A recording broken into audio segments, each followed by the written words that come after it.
King Hefner and the beautiful Saima Renee Uzumaki. And we're back again for another episode of the Dog King Power Hour. And the title of today's episode is Visions in the Rearview Mirror. Visions in the Rearview Mirror. And what do I mean by that? We'll get to that right about now.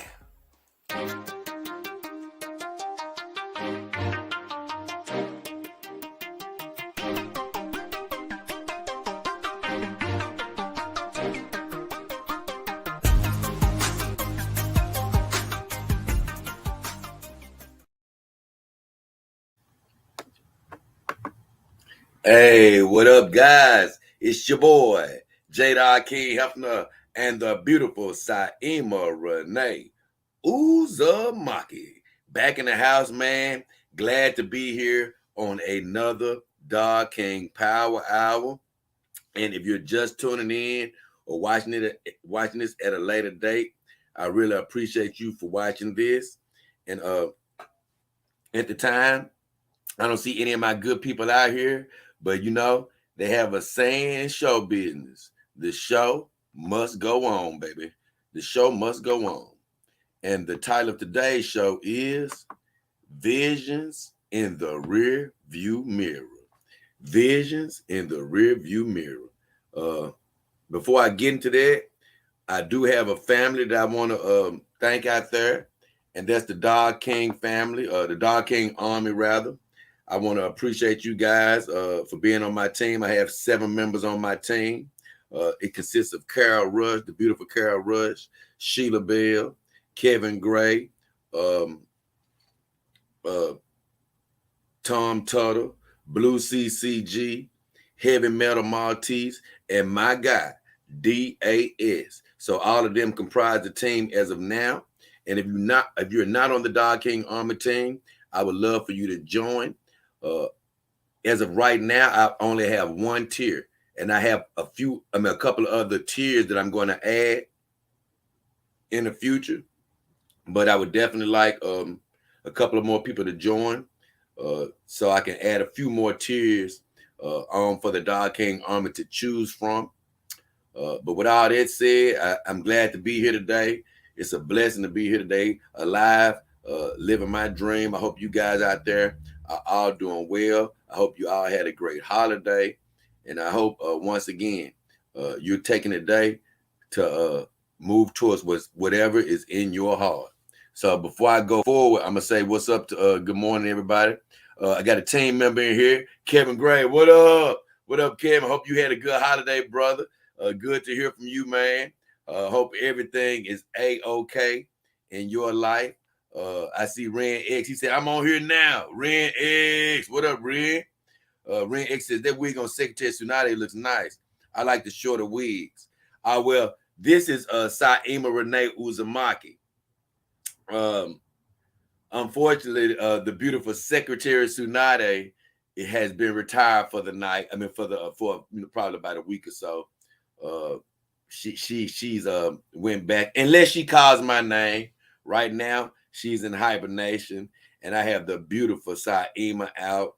If you can see some feet in the background, you can see Callie's son's feet in the background because she's laid out, and she's always going to be somewhere around. I told you, I don't care who I put up and who I bring out. 95% of the time, Callie's going to be around no matter what. So with all that said, glad to be here, guys. And the subject of today's show is Visions in the Rearview Mirror. And it's actually not a very deep theme to today's show. It's just something that honestly that came up out of the blue at the last second.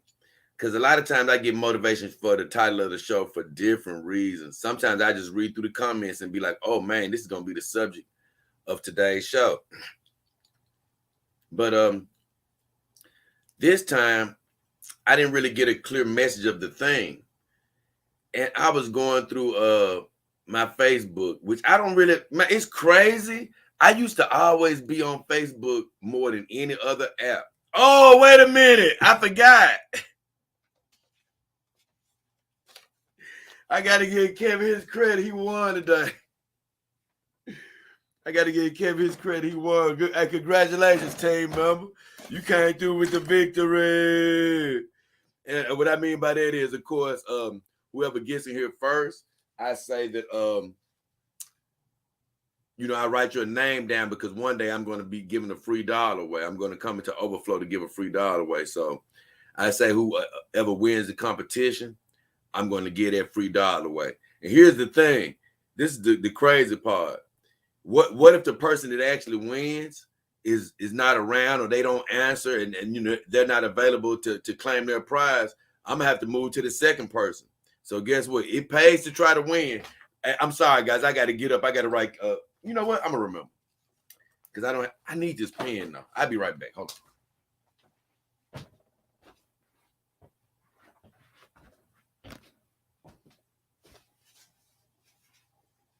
I need a pen. I thought I had a pen. I've been scrambling today though. I finally got the pen, y'all. I've been scrambling today though. I'm gonna be honest.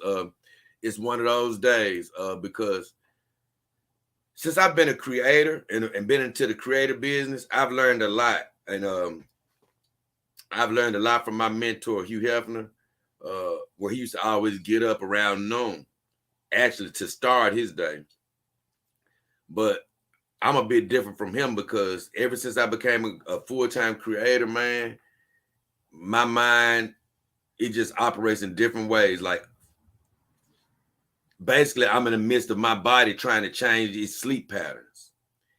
And you really can't fight against it too much because it all has something to do with your creativity as well. So when my body's telling me it wants to rest at a certain time as opposed to be up, that's what's been throwing me off over the last week.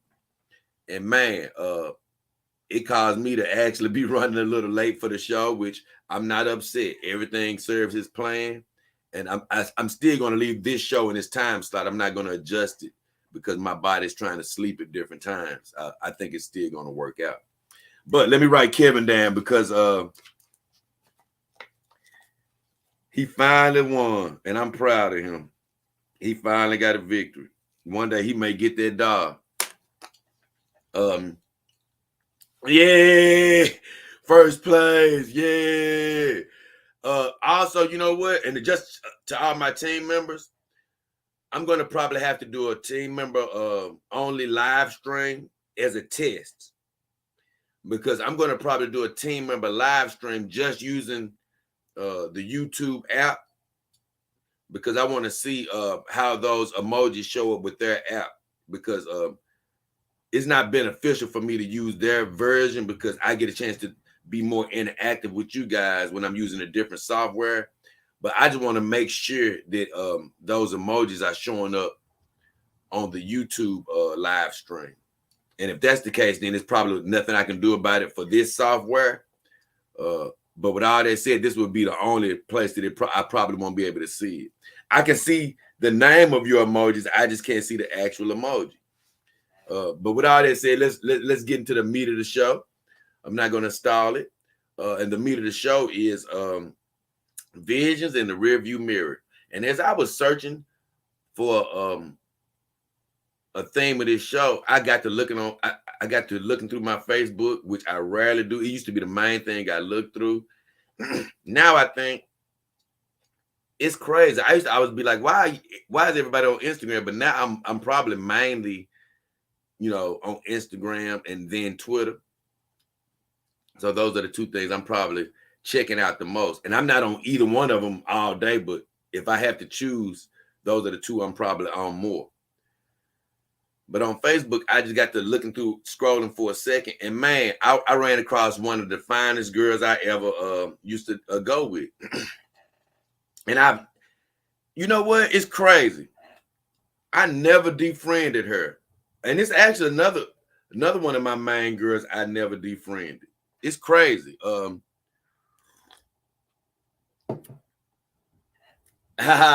X says vision in the review as I drive down Lamar.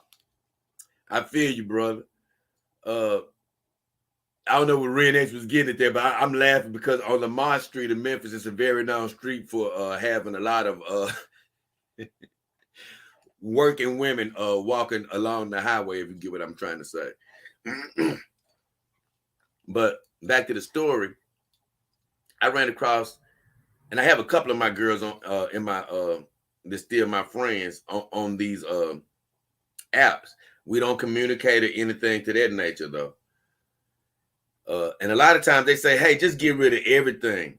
You know, you don't need to be thinking about these relationships. And I even say, don't be looking to the past. Don't be looking to the past. You got to look forward. But in one of these girls' cases, I don't know. I guess because I had such an attachment with her and I was like, you know what? I sort of actually want to see what's happening in her life just as we keep living and things of that nature. And I'm not going to say it's always been healthy. I'm in a whole different state of mind now, and I've been over her for a long time. But I'm saying in the beginning, I wouldn't suggest that to anybody because I don't think it was the healthiest of constantly being reminded of your past. You need to move forward. I know that lesson now. But I'm super healed in a whole different place, and that stuff is way beyond me. So nevertheless, her and another girl, I still my friends as far as just on social media. And if I see them, we'll be cool. And if they ever threw me some, but not one of them because she's married now. But if the other one just threw me some, yeah, I take it. On a one-off. I don't even know though. Yeah, I take it on a one-off. But back to the big subject was this other girl that I used to go with. And she's actually married now. She's normally always looks super fine. She's kept herself up, and I've been happy about that. But even as I got my dogs, when I look back on all my relationships, I'm just like, man, I love my human women. God bless them. But one thing that I've noticed since I had my companion dogs is I'm glad I don't ever have to worry about them slipping up in any department. They're gonna always look beautiful as long as you take care of them. And when I was looking at her recently, she posted a few pictures, and I was honestly like, oh my God, man. She finally just started letting it go. And I'm like, man, I actually hated to see it. Some people would be cheering, oh yeah, look at her. She letting herself go now. Nah, I'm not cheering against her or anything like that. I'm more or less like, man, honestly, I'm over here saying to myself, like, come on, get it together. What are you doing over there? Don't let your stuff go just because you're getting comfortable now. Come on now, get it together. I'm doing actually the reverse, telling her, what the hell are you doing? And once again, obviously whoever she's with, is cool with that. Sometimes the man don't be cool with it, but he'll just say he cool with it.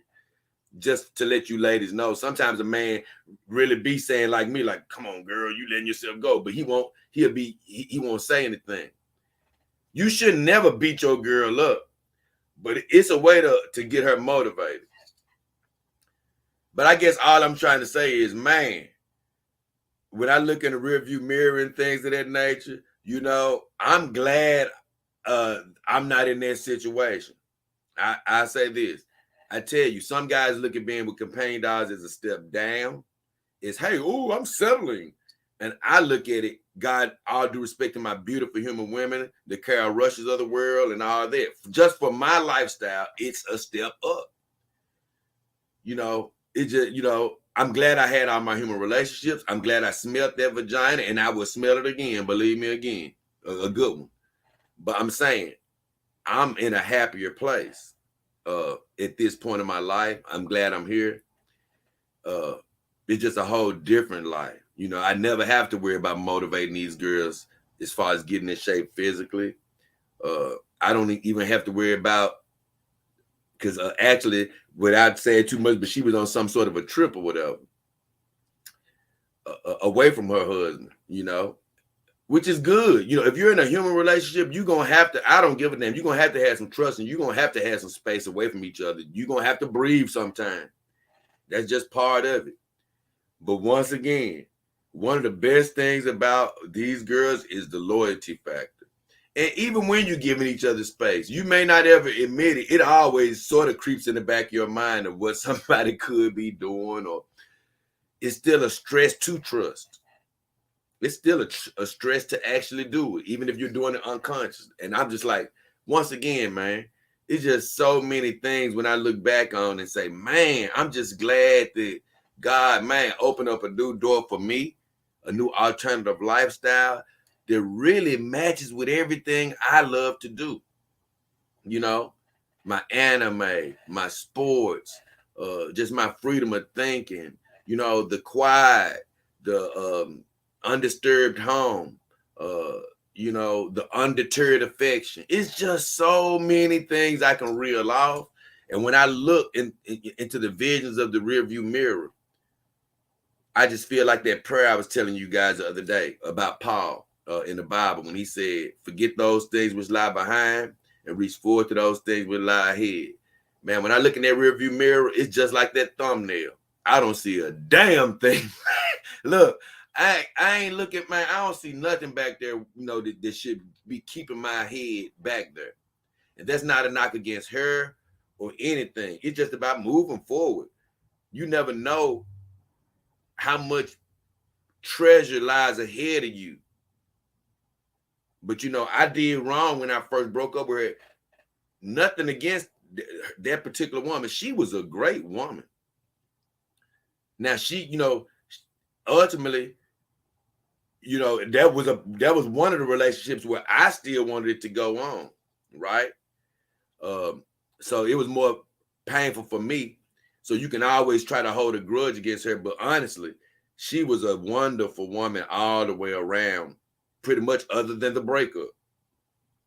And she was such a good woman to my mom still likes that girl to this day. And I, you know, this is one of those instances where you may be like, man, I don't want my mama liking my ex, but nah, that was a good girl. She was a good girl. So I don't blame, you know, I actually still respect the whole construct of the relationship. Things just ain't meant to last. Like I said, a lot of relationships, you got to be lucky to find one. I'm telling you, that lifetime relationship. You're going to be lucky to find that one. Not even lucky, but blessed. Blessed is, you know, blessed as well as fortunate. You know, if God wills that in your life, you'll find it. But I'm just all bringing it up to say that life wasn't for me. I didn't know it. I didn't know it. You know, I didn't know that I wasn't meant for all of those complications. You know, like I tell you, I would never sell a man going on a journey of dating human women that is not worthwhile, that you can't find the one. You can be a Neo. You can find the one. I'm just saying, it's a lot of trials, tribulation, error, heartache, brick walls, rejection, frustration, and you can do all of that and end up fruitless at the end. You know, just because it's that rare to find the connection. Even if you find a connection, just realize, you know, it's more than likely in this human world not going to last the stretch. But God can bless you with finding the one. That's why I say, don't never stop looking now. If that's what you want, go ahead, look, smell, feel, enjoy love making. But you know, if you ever get to a point where you're like, you know what, I've lived that, I want to try something new, I've had those experiences, that's when I say, hey man, come over here and try it. And for me, like I say, I'm not in a mindset of where I'm saying, damn vagina, I don't want it anywhere near me. I mean, a human vagina. I'm not saying that. I'm just saying, hey, some can walk up in here, we can make love or whatever you want to do. If the attraction and the connection is there. But these beautiful ladies like Saima, I've said it and I keep saying it a million times, ain't going nowhere. No human vagina is displacing them. I'm not giving them, because they are the true balance in my life, you know, other than, you know, God being my true balance. But I'm saying, in the natural world, they bring a balance that I've already figured out for me is the optimum lifestyle. Like I said, if I was to smell some human vagina every blue moon, so be it. But this is my optimum lifestyle, being with companion dogs. And so when I have the visions looking in the rearview mirror, I'm like, thank God. You know what, man? I don't want no family with kids. And that was the big thing. I never wanted that. I never wanted kids, man. I never wanted. God bless kids. I love kids and I can get along with them. You know, we can get down on the floor and play with toys. I play with their toys all day. I never wanted kids. I only wanted the wife. And I think that was the biggest problem with me in my dating life is whenever I would run that across a woman, their eyes would look like they saw a ghost. Because, man, I just wanted to, I'm going to be honest with you. I just wanted to have my wife to, and look, to myself, honestly, look, let's make love. Let's have some good times and let's see the world. That's really what I wanted a wife for. I didn't want the kids. I felt like too much of a kid, you know? I wanted my wife to just have some fun with me. And maybe after we saw the world and just had enough fun, then maybe we can consider having a kid. But that was never my number one desire. And so when I see even my, exes with children or whatever, or with a child, I be thinking like, hey, no offense, God knew what he was doing when they said, when we didn't get engaged or married or whatever. God knew what he was doing. I didn't know that he knew what he was doing. I didn't know that this life was waiting for me. I didn't know I would be happier. But bang, I promise you, I tell you, I do now. I do now. That's why I say, it's a lot of foreign ladies out there, and even the Thanos of the world that's not only attractive, but has a lot of my interests, like anime, sci-fi, into all of these other things, sports. You can have all of that, and you're still not going to, I'm sorry, I love you ladies, but you're not going to be with these girls out of me. These girls are a stress-free relationship that just can't be compared to on that particular level, which means that you can enter my life, but you're not superseding my companion dogs as far as what they mean to me and how they keep me balanced. And so when I look back on these kids and wives, and I'm like, you know what, man, that's why I tell some of these guys that's sort of depressed now after getting out of their relationship. Now, you may not be like me. You may not have had the imagination like me with your toys and things of that nature where this life is optimal for you, because it's not optimal for everybody. I'm going to tell you that. It's not for everybody. But, man, you might find out like me that, hey, man, you may be cool with getting some human vagina every now and then if it comes your way. But you may find it like, dang, I'm happier in this lifestyle, Like I say, hell, I haven't had human vagina since these girls touched my door and before. Honestly, a nice while before. So, look, it's crazy. I would have been going crazy by now. But nope, I just take care of myself every now and then and spend time with my girls. And it's the best relationships I've ever been in. So I made this whole theme of this show saying, it's crazy, but the visions in the rearview mirror, they are faint as that thumbnail. I don't see them. I don't miss them. And when I see my ex-girl has gained weight and things of that nature, I just be thinking like, man, I don't want to have to worry about, on the long haul of telling my woman, hey, keep up your, come on, baby, stay in shape, stay sexy like, you used to be. You don't never even want to put yourself in that position. You don't want to hurt anybody's feelings. But I say this, as a husband, she, not just her, but any woman, more than likely, unless she just got trifling, wouldn't have had to worry about that with me. Because I was just that caring guy always. I knew how to motivate my girl without downing her. I'd have been like, look, baby, hey, hey, let's go on a diet together. This before she even got out of shit. Once I started seeing her get maybe a little bit too, because I like a thick woman. So a little weight doesn't bother me. But if I start seeing her getting like, okay, she may start getting ready to get sloppy, that's when I'm gonna start suggesting, hey baby, let's cut back a little bit and go, hey, let's get you a bike. Come ride your bike with me and things of that nature. And speaking of my bike, y'all, I got something coming up. That I'm going to be doing. I'm gonna announce it in a full capacity at another time. But it's called Biking for Companion Dogs, where I plan on riding around the city to raise money to just help support my YouTube channel, and honestly, just into the future, just try to help get some provisions set. And so I've actually mapped out a whole, it's just going to be on my bike, no fancy bike or anything. I'm gonna definitely try to have me a something to repair in case I get a flat or anything. But it's about 60 miles to go all the way around the city, the perimeter of the city, pretty much. And so I'm going to be probably making a GoFundMe here soon, and I'm gonna be promoting it. And I want to hopefully get ride around the city,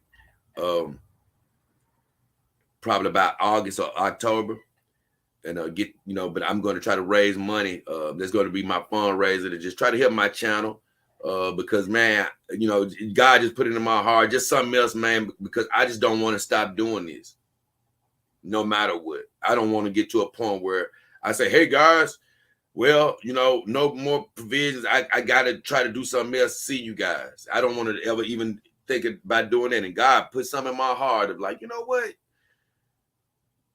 Especially since I've been back on my bike recently. It was like, you know what? You've always liked riding your bike. It's a long haul. I'm not a professional biker. That's what makes it even better. 60 miles in a day around the perimeter of the city. I mean, once you see the map, you'll see it's no joke. But you know what? It's just something I'm willing to sacrifice for my for my dream. So I talk about that later. I'm gonna keep on with the story now, though. But it's just something I wanted to bring up since I was talking about biking. But I would suggest to my girl, hey, let's jump on the bike. Hey, let's do some sit-ups. Hey, let's run. Because honestly, when I was with that particular girl, I actually did that one time when she was getting a little thicker. I was like, hey, let's go run. And you know what? She jumped right out of bed to go run. All she needed was the motivation. She was like, let's go run. That girl was athletic, man. So when I see her all out of shape, still taking pictures, once again, guys, my nose, something always flies on my nose when I do a live stream. It'd be like dust in the air or whatever, but never when I'm not on camera. It's just something I've come to accept now. But I'm not gonna worry about it. It's gonna stop when God wanted to stop. Right now, He just wanted that. He allowing it to happen because it's funny. But as far as her, I just look back like, man, this girl's supposed to still be super fine, bro. I mean, come on. So honestly, I'm sort of looking at him like, come on, man, motivate the girl. What you doing? But then I'm looking at her like, oh man, you can't let yourself get like that. And then the third view is, ooh, wait, I'm actually glad. I'm glad I'm in the companion dog world, where ultimately I don't have to think about those things whatsoever. So now look, man, I've been laughing about this too long. Let me just check in to make sure I haven't heard the thing over here, man. With my guys, because I have missed out on a few comments here because this guy laughing my butt off, man. Oh, and I've seen somebody mention it. Yeah, man, hit those like buttons, and if you haven't subscribed, I'd really appreciate it if you did. Once again, congrats, Kevin Gray. I'm proud of you, bro. You beat. I guess MGTOW might be working today, but I'm surprised you beat him.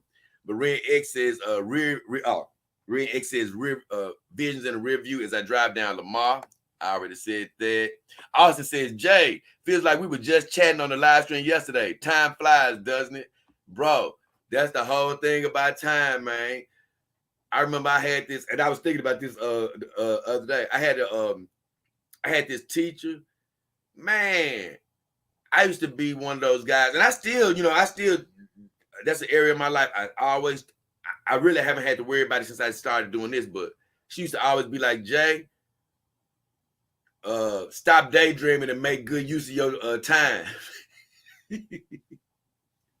So honestly, I promise you, especially going through school, I was always doodling or doing something where, man, I might not have been making the best use of my time, but the reason that I try to make better use of my time now is because exactly what you said. Time flies, man.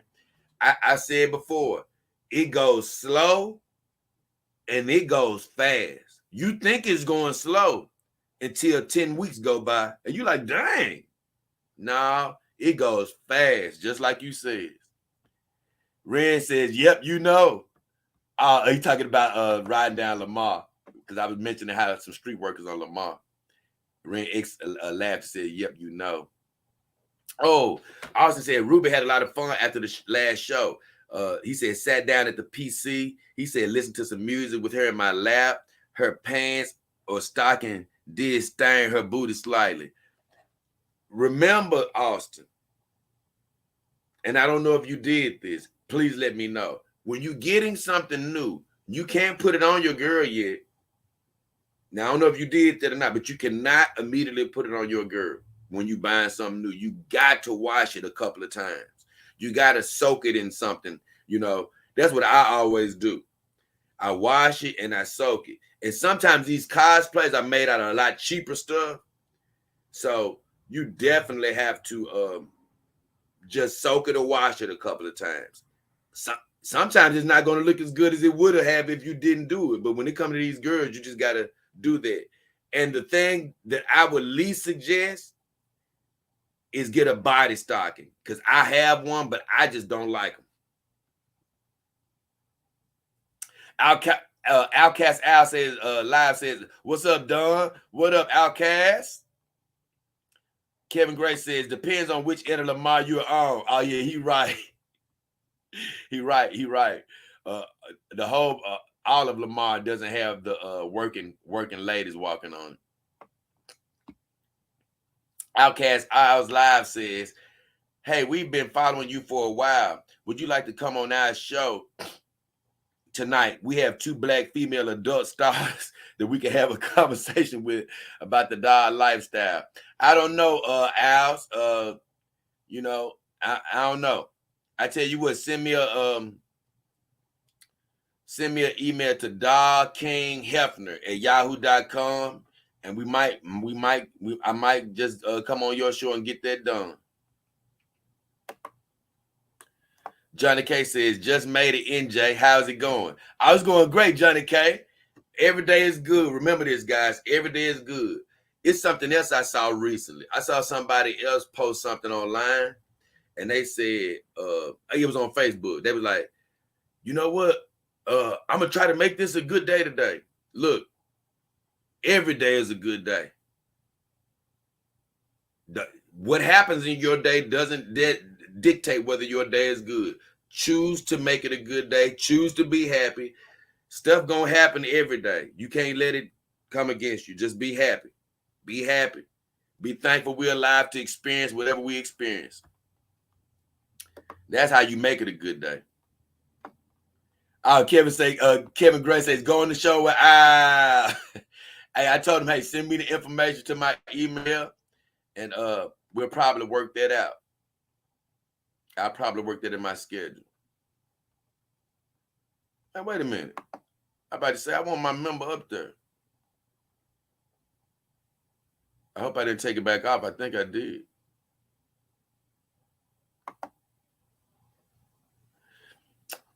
Okay, I got it up there now. Johnny K said, don't worry, next time Brittany Vintage streams, I get her to come on the show, brother. Yeah, man, Brittany, I'm so frustrated with Brittany. I can't lie. I'm not going to go into her yet. I am going to talk a little bit about her. I'm going to do a small bench report today. I'm just going to talk about some of the stuff she posts on Twitter. She just got me laughing. But Venti, I ain't going to lie. I'm so frustrated that I got sucked in by Venti as far as that I actually enjoy her. I mean, that doesn't mean I agree with everything she says, but she just frustrates me that she actually sucked me into actually liking her to a certain degree. She just makes me sick because I really been frustrated. Like, she must be doing good, but I guess with over the time she's been streaming, because she hasn't been on in a little while now.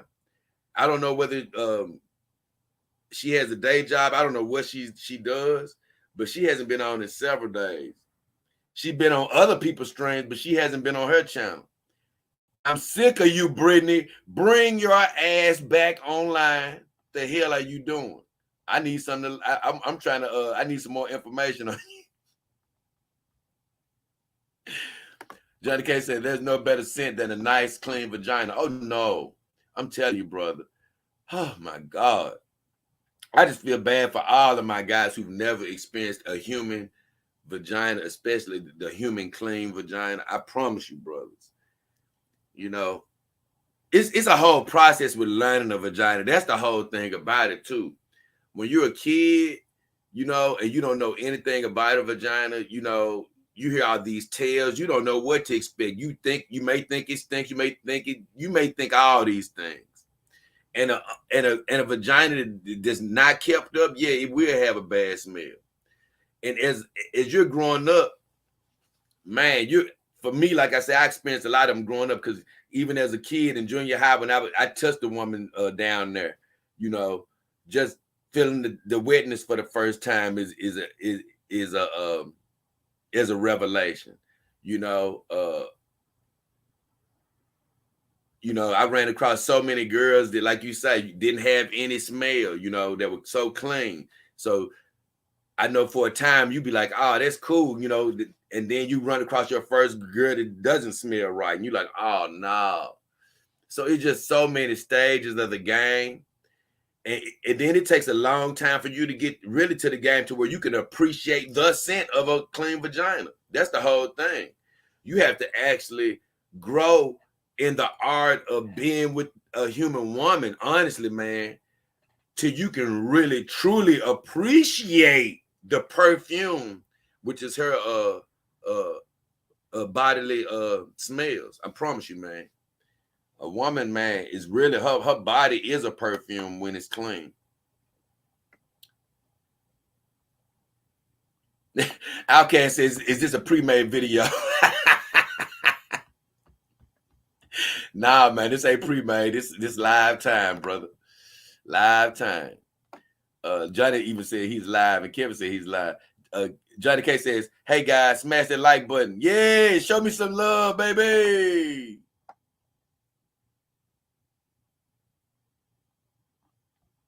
Nah, I don't send out emails to shows that want me on live. So like I say, if you want me on, Dog King Hefner at yahoo.com. Dog King Hefner at yahoo.com. Power Brain says, "Hey Jay, how you been doing today?" I'm doing good, Power Brain. Good to see you, brother.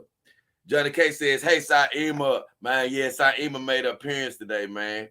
Got her with her nice little dress on, and I promise you, if y'all, oh Lord, I might have to try to stand her up because I did stand her up on, even though she got a bad foot, I did stand her up for a quick second to put this dress on her, and baby got back. I'ma be honest with you, baby got back."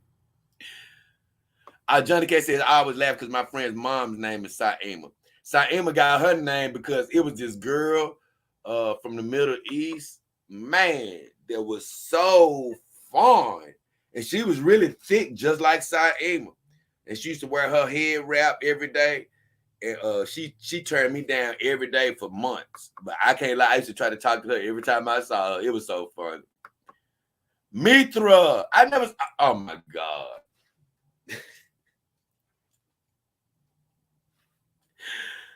Hey y'all, hey y'all. This is an old viewer. Look, I was finna say Mitra, a new viewer, and this guy says, this is Big Mom. Bro, this is the 20th time you done changed your name. What is wrong? What is going on? Good to see you though, bro. Johnny K says, "What up, Edmond Dantes?" Where's Edmond Dantes? Oh, there you go. Yo, there you go. Red X says, got that thickness, sickness for the thickness. I feel you, brother.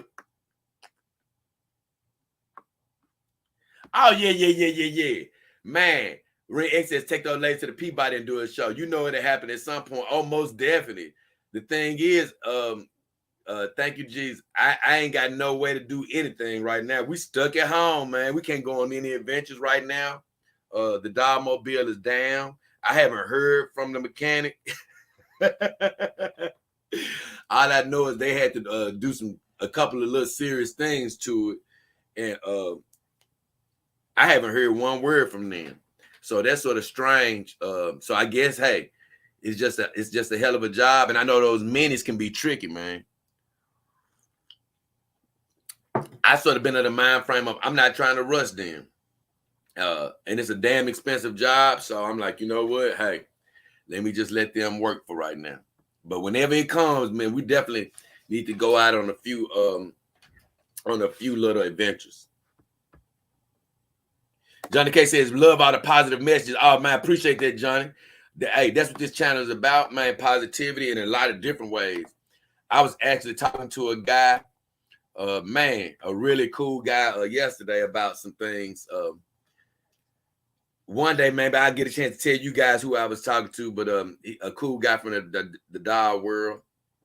And he was telling me about, man, he enjoyed the channel and stuff. And basically what you said about the positivity. And I was like, you know what, man, it makes me feel good because this is a community for my dog people, but not only that, it's for other people. It's for people that just looking for other type of inspiration, you know, spiritual, life, relationship wise. You know, I want women to feel comfortable coming here.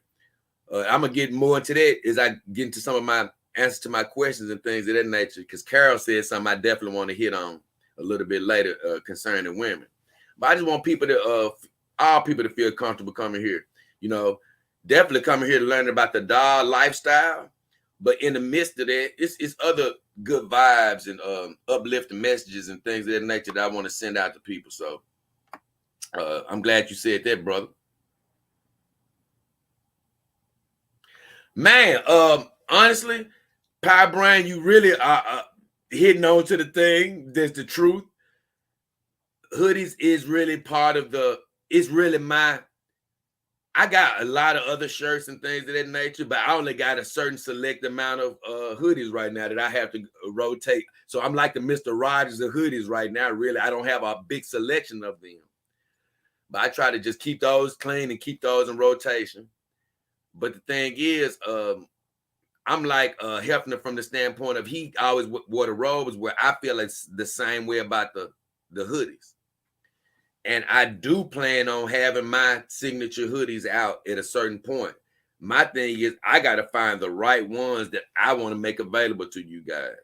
So down the line, when I actually have merch, that's going to be one of the things I want to have available is for people to be able to have, you know, the Dog King hoodies and things. So I just got to find the exact right ones and how they actually, this is just a lot to go with it. I just say that. But whenever they become available, I definitely let you guys know. Dr. Pookie and Ray Ray say, what up? What up, Dr. Pookie and Ray Ray? Johnny Kid says, I was with a woman one time who had stinky nipples. I think it's because they were pierced, though. Right? If they were pierced, and she probably wasn't cleaning those holes, they could have got infected or dirty. And man, those things can stink up a storm after that.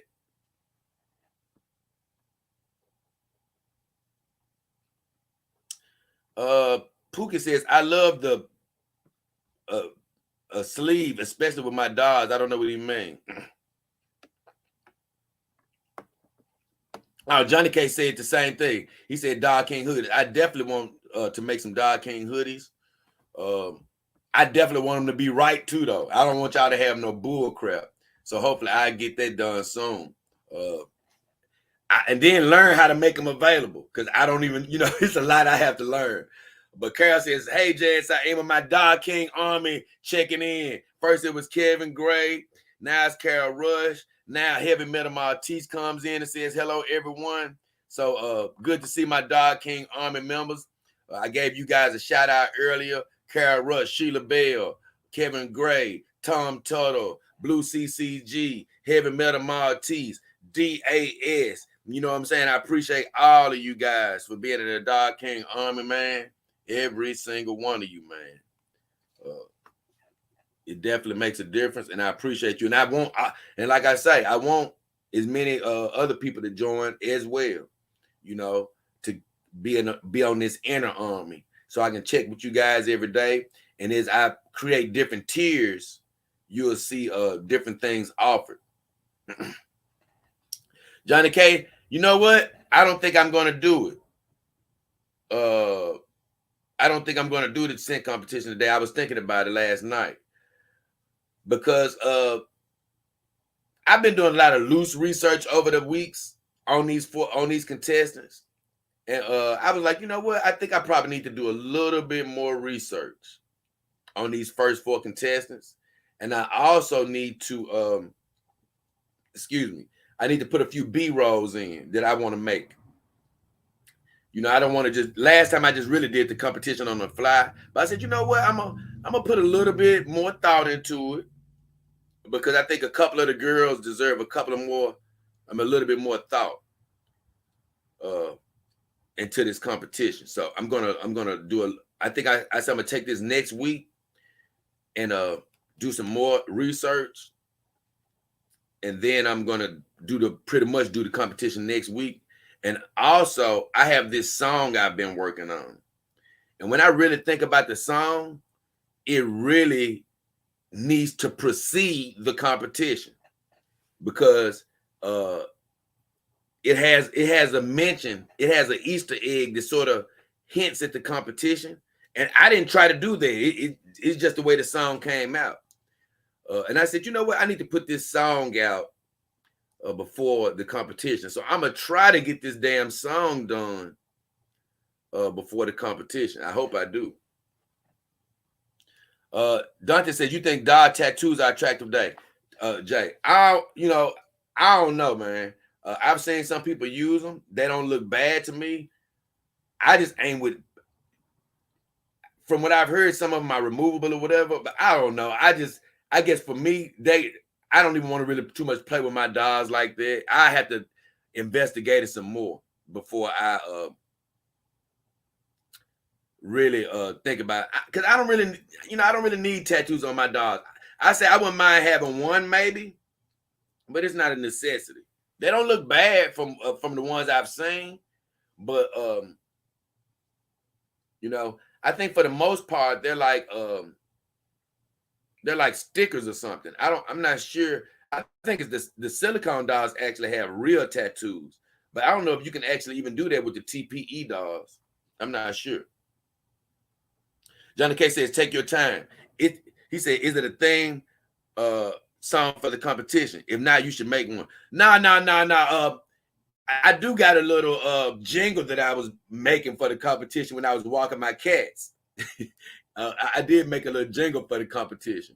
It's not a full song, but the song is not a song for the competition. It's just a song, but it does have something in there that mentions some elements of the competition, and it made me laugh.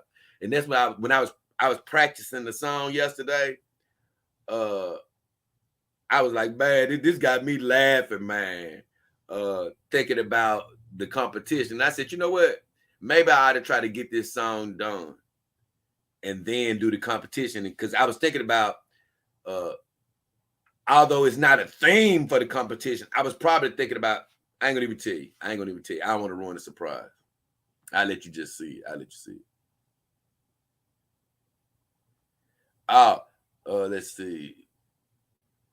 Mito says, I love the teardrop tattoos and the felon tattoos. Well, you better than me, brother. I ain't without the negativity. Power Brain says, what's your email, Jay? dogkinghefner@yahoo.com. dogkinghefner@yahoo.com. Now, I'm not with the teardrops because in my experience, teardrops means you've killed somebody. So I wouldn't be a fan of that. And then a felon tattoos. Why would you want to have a tattoo on yourself saying you're a felon? You basically labeling yourself. That's what you want in your life. So I'm not saying you shouldn't want that, but I wouldn't want that. So either way, look, I discussed already the theme of this show. And if you're just tuning in, the theme of this show was Visions in the Rearview Mirror. And basically, all I said was I was going through Facebook, ran across one of my exes, don't have anything negative against her, but I do see how she's physically let herself start to really go down. And that's not the only reason. You know, she has kids, and a couple of my girlfriends have kids or whatever now, whatever. But when I look back in the rearview mirror over just how some women do allow themselves to let themselves go physically over time, just the whole kid variable that I never wanted to deal with, I think back like, man, I'm in the perfect life for me, you know. And on my thumbnail, you'll see in the rearview mirror, you don't see anything. And I say, you know what? When I look at my rearview mirror, it's getting more and more like that thumbnail. Hey, I don't see a damn thing back there. I only see what's ahead. I'm glad I didn't end up married. I'm glad I didn't end up with kids or anything. That wasn't the life for me. That wasn't the optimal life for me. You know, I said if I was with that woman or any woman, because I've always been that type, I would have encouraged her. I don't think I would have let her get to that point. But once again, that's something I don't have to worry about with my companion dogs. You know, they're, as long as I keep them up, keep their maintenance going, they're going to be beautiful. That's one thing they're going to be, is they're going to maintain their physical beauty. And in other areas, one might be like, well, she can't talk to you and do stuff. And I understand it's some value to I've always said it's some value to conversating. But you know what? It's one thing I can be guaranteed. I'm never finna be in no damn arguments and disagreements and frustrations. And she's never gonna look at me with these expectations. So it's so many things that are an advantage for me, not for everybody. That when I take a look at the visions in the rearview mirror, I'm glad that I didn't end up in the rearview mirror. So I'm going to get into the comments on my videos now without further ado.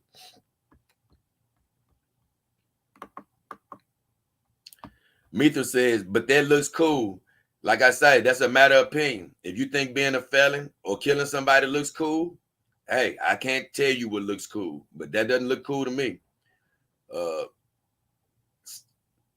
And no disrespect to anybody that may ever watch this in the gang. I understand some people may don't even have a choice when they get into those gangs, and they feel like they literally, it's a life or death decision based on where they living at. So I'm not down to them. I'm just saying, if I ever have a choice to get a tattoo, that wouldn't be something I would willingly choose to get.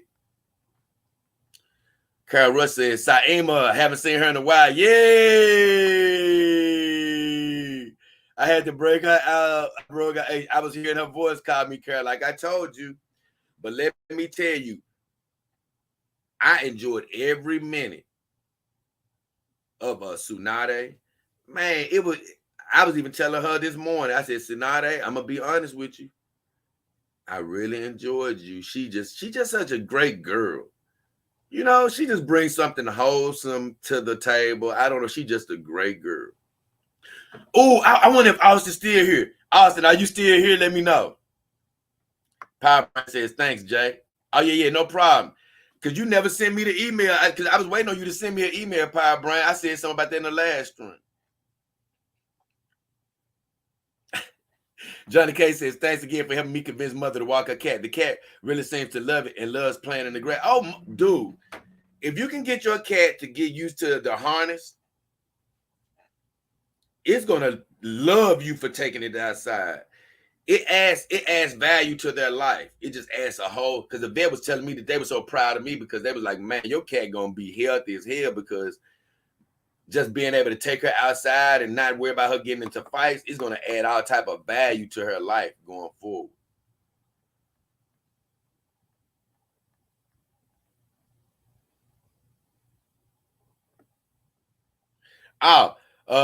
Emma Dante says, I haven't taken out May for a minute, but that's okay. No pressure. I'm going to give her some nice skincare when I do. What you mean by take her out, Emma Dante? You mean take her outside or take her out of her box?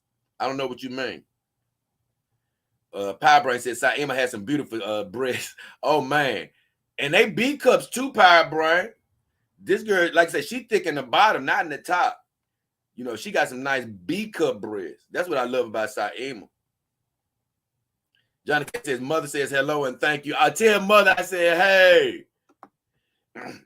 And great to hear from her. So now I'm finna get into the power hour, y'all. I'm finna get into the questions from my channel. We're finna get right into it, guys. There ain't a lot of fluff to mess around with today. And I've always said, you know, if it ever is a show where I don't have many questions, which is not a flood of questions this time, but if it's ever a show, let's just say I don't have many at all. Guess what? It'll be another theme to the power hour. Believe me, it'll probably resemble more one of my Saturday shows where I just talk about something I love or things of that nature, because it's a million and one things to talk about. May turn into a review show. Who knows? Oh, okay. Edmund says, I got kids, so I have her hidden until I'm alone. I keep her on a portable closet. Oh, okay, perfect. I understand, brother. Oh man, I hate that though. I'm gonna be honest though, Edmund.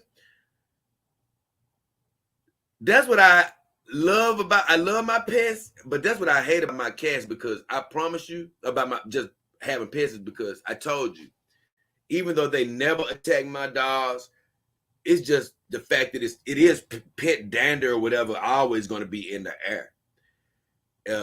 And by having cats, you know, they do like to scratch on things. And I was like, you know what? I don't want to just leave my cats standing up in rooms unsupervised. And then, you know, my cats happen to scratch them. So unfortunately, I do have to keep my girls segregated as far as, if they're not out with me, like you see Saima and Callie laying over there, they're in their dog room, put up, segregated away from me and the cats. And I just hate it, because I see these other dog owners and they have their dogs just, you know, standing out. They never, literally, they don't ever put them up. And if God love my cats, I still want them. I'm just going to design the house. At some point, you guys will see to where they won't, my dogs won't have to worry about coming to contact with the cats if I don't want them to. Put it like this, their dog room will be bigger. I just say that. But in a way, I'm sort of like you, where I have to keep some of my dogs put up, and I hate that. I hate that, because otherwise they'll be out 24/7. Now, if I had kids, you know, I really can't put myself in that position because I'm not a parent. I don't want to be, you know. But so the people sort of ask me how I do it with my family and things. The thing is, I've just always been that guy that, especially, you know, where I'm not going to just be soft-handed. I'm going to be more heavy-handed. So even with my family, like people say, well, they're accepting. Well, whether they were or not, it wouldn't have mattered. And they know that. Whether they were accepting or not, they was going to know about it, and I was going to tell them, you can like it or not. Simple as that. And I would be more like other dog owners that I've known. My kids would know about my dogs. I'm not telling you to do that, but I'm saying me, with my personality type, they know about my dogs, because I did a video with a guy, and the video is called Hefner to Hefner. He has the most dogs in the world. As far as last checked, he had the most private collection of dogs in the world, or companion dogs. And you know, his kids, the whole family knows about his dogs. And that's the type of dog owner I would be. I'm sorry, you're gonna know about my dogs. Y'all can not like it, or I don't care how young you are, you're gonna know that I got dogs. Sorry, I mean, you know, because it's kids in my family that know I have dogs, and they, you know, I didn't keep it from them. Sorry, you're gonna know. So I'm not saying you're wrong once again, but in the case of my kids, they wouldn't be here. They wouldn't be here. So let me get the ledger so I can tell how Dog King Power Hour supposed to go. Man, I left everything over here on the other side of the room. I tell you what, it's going to be a perfect time to take 5 seconds. Give me 5 seconds, guys.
Hey, guys, thanks for hanging in there with me. I'm surprised that I actually, like I say, my body's still getting used to this new time it wants to sleep and things, but I'm surprised I actually left my notebook over there. So the first video we're going to examine is Take a Chance, baby. So hold on, let me see something. Oh yeah, Emma Dante says that's, hold on, what the hell? Right before I saw some more comments. Let me say, hello, perfect big dog, Rocco. Yeah, I thank you for saying that. Hey, she is a thick one, believe me, man. I'm gonna have to take a picture of her standing up, man, because man, when I saw her this morning, I said, Emma's so fine. Gee, you know what, guys? I keep on saying I'm gonna go to my thing, but I got to tell y'all this because it ran across my mind again this morning. Man, because Rocco, when he said hello, perfect big dog, it made me think of it. I'm gonna let you guys know something.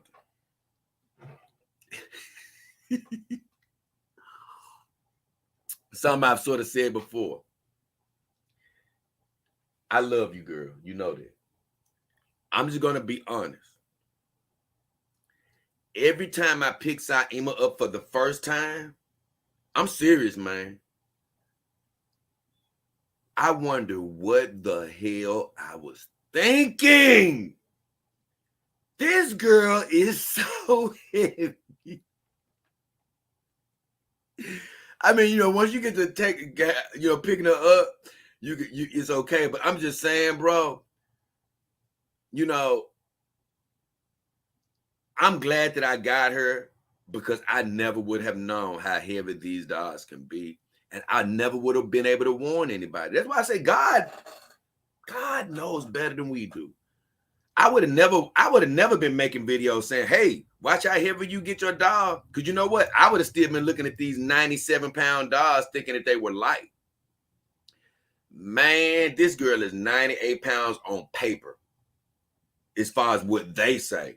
I've never put her on a real scale here, but I don't give a damn. This girl, for me, it only matters what she feels like. If she feel like she 150 damn pounds of dead weight. And man, when I picked her up today, I promise you, man, in the back of my brain, I was thinking like, what was I thinking? But it's always the same thing. Once I get her up, once I start putting her clothes on, and once I put her head on, I be thinking to myself, like, you know what, Saima, you are fine as I'm talking. That's the only payoff. She is so shapely. Jesus, this girl is amazing. So from that standpoint, I just wish I could downsize her because she ain't but 5 feet tall. Hell, it ain't like she tall. She ain't but 5 feet tall. But man, she's just all butt and legs, and it's heavy. So my bad, I got sidetracked. Evan Dante says, that's great, Jay, about what I said about kids. And once again, I love you, Evan, and anybody that got kids. I'm not trying to be insensitive. I do understand this. I don't got kids. I can't fully put myself in a position. But I just know the type of personality I got. It's really, hey, I'm just going to let you know. And I'm going to let you, just to further explain it, Edmund, if that was the case, I wouldn't be meeting kids on the street. You know, I've met so many. You'll go look at my Burgers on Beale Street video. It doesn't really show you all the kids that I met on the street with my dogs. I've met kids all over the place. And, you know, I'm not finna meet kids out in the open and not show them my dog privately. My own kids. So if I'm gonna be brave enough to show other kids, I'm definitely would show my own kids if I had them. Because if I had a dog and I got kids, well, I don't know what type of situation that would be like. Maybe I wouldn't be with the mom. In that case, guess what? I got a dog and I ain't hiding it. I ain't telling you to do that. I'm just talking about myself. Now, if I got a dog and I'm with the woman, now if she told me not to show the dog, then that'd be a whole different thing. Then we'd have to come to an agreement, because I just wouldn't do it and go against my wife, if that's what she didn't want me to do. But if she was in any way cool with it, then hell, that dog would be sane. And that's all I meant, not to come against you or any parents, because believe me, I know parenting is complicated, and that's why I don't want any parts of it going forward. I've shown it to you many a time. I've shown that you got to go back in my history, Power Brain. Hey, that's why I tell you, go back in history, baby. You'll find a video. I done shown her before. You got to go in history, baby. Now, like I said, I'm not really into showing my girls off as much like that, because I don't want my channel to get flagged in any way. And it's crazy. When I look back at some of my older videos, I'm like, dang. And that's when you can really see Saima. But I got a video where I stand her up. I do got a video where I stand her up. I can't think of the name of it. You have to go back and look at it. But I do know one thing. Some of my older videos, they didn't flag as hard. But now I guess they've changed some of their standards, so they don't want me showing hardly anything on my girls.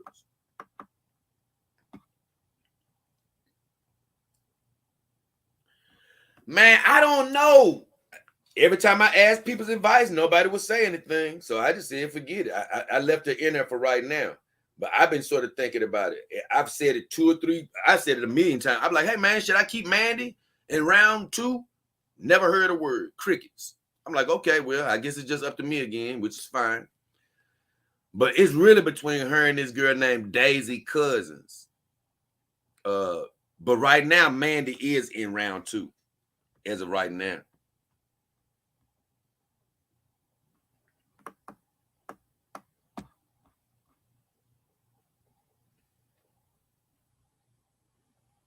Man, it makes me laugh though. She a trip. Carol says, "Go Saima, yay!" I can't lie. I love this girl though. That's the thing. She's heavy as I don't know what. But I've told you, when I get her out, it's hard to put her up. Now let's jump into the meat of this show, man.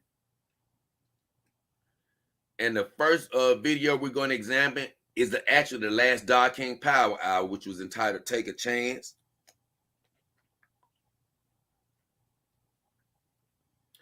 And I got DAS. He said, I can't believe I'm the first comment on this Power Hour.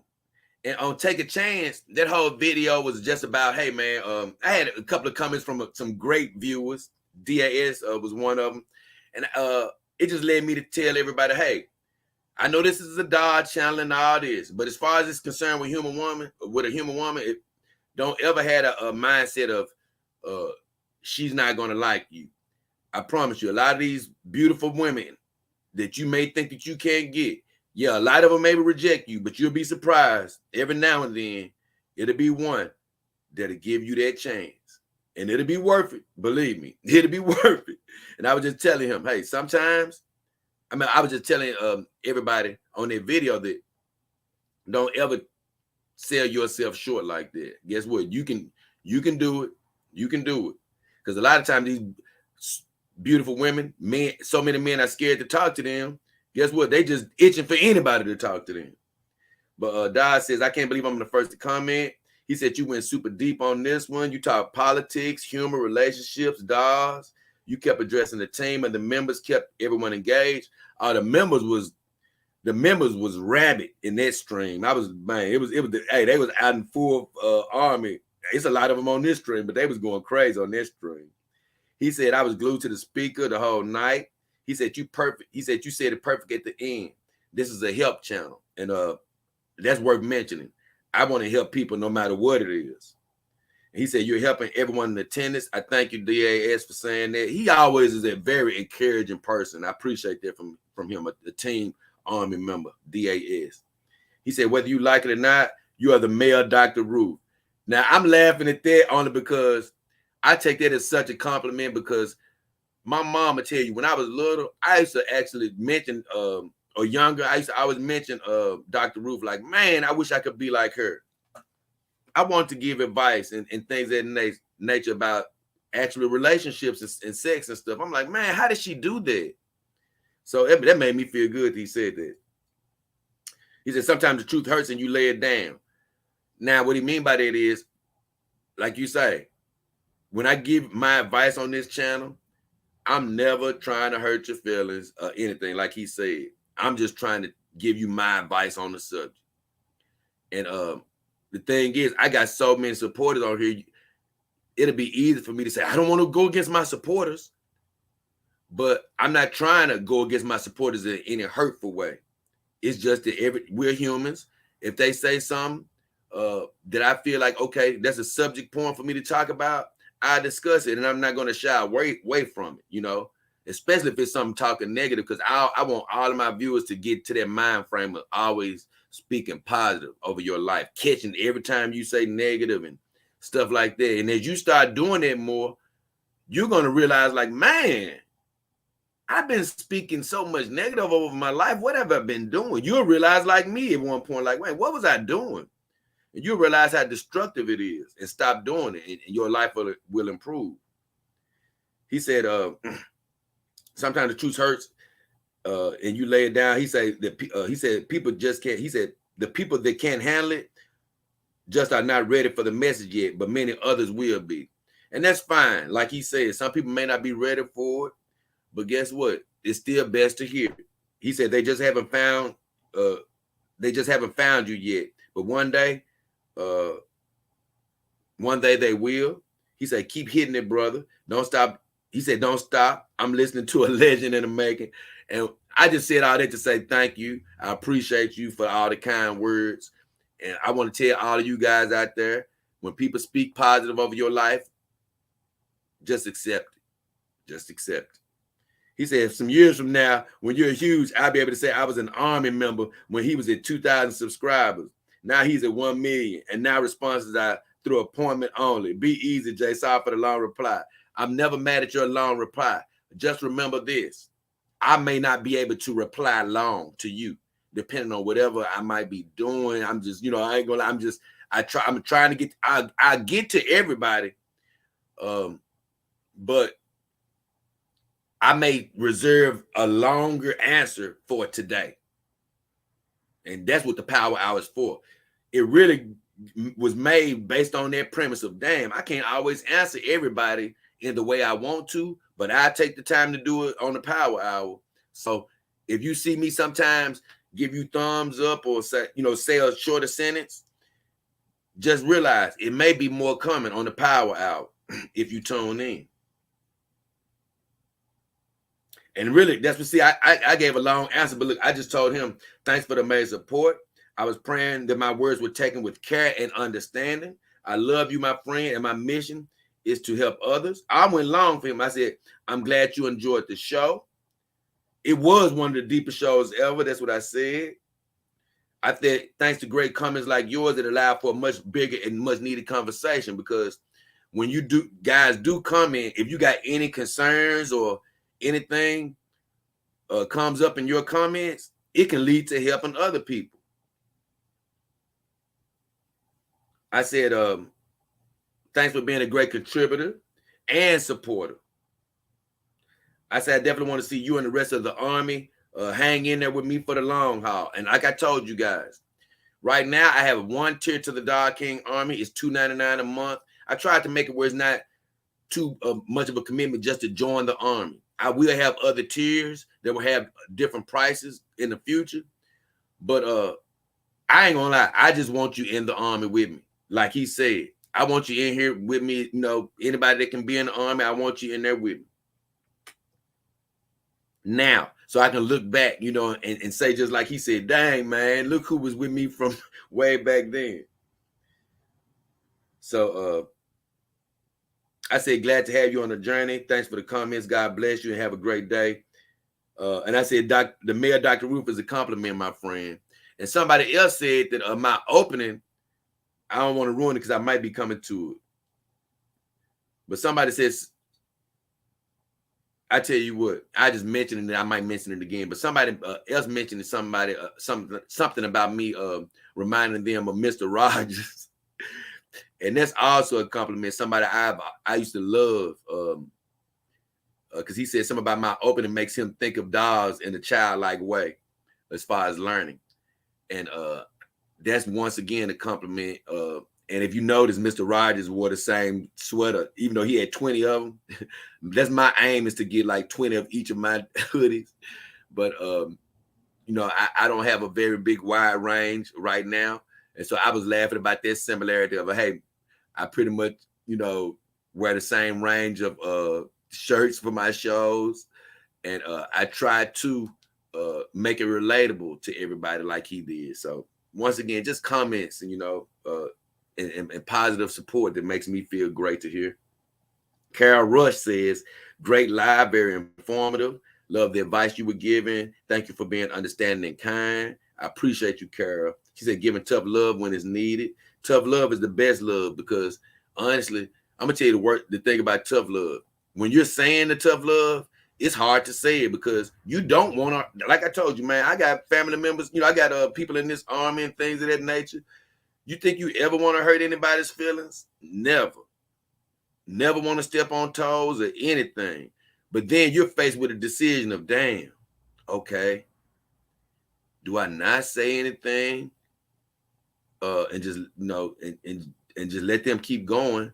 Or do I say something because I love them? And ultimately, you be like, wait a minute. I can't just let somebody you know, that I care about, which I care about my viewers. If I care about y'all, I can't just let stuff go unsaid by me. You know, if I see that, oh, wait a minute, they're being negative about this, and when they should be positive about this and think better about themselves, then it's my job to say something like, whoa, bro, whoa, we got to get you back on the right track here. So I'm always going to give that type of tough love. And she said, I appreciate you and the girls. Hail to the Dog King Army, most definitely. She sent some emojis out, some love, some hearts. I appreciate you, Carol. Power Brain says, I was so upset I missed your live. And I told him it was an epic one. That one was an epic one. Take a chance. That was an epic Dog King Power Hour. I really loved it. So I hope he got a chance to go back and at least look at some of that. And that was all the comments on that.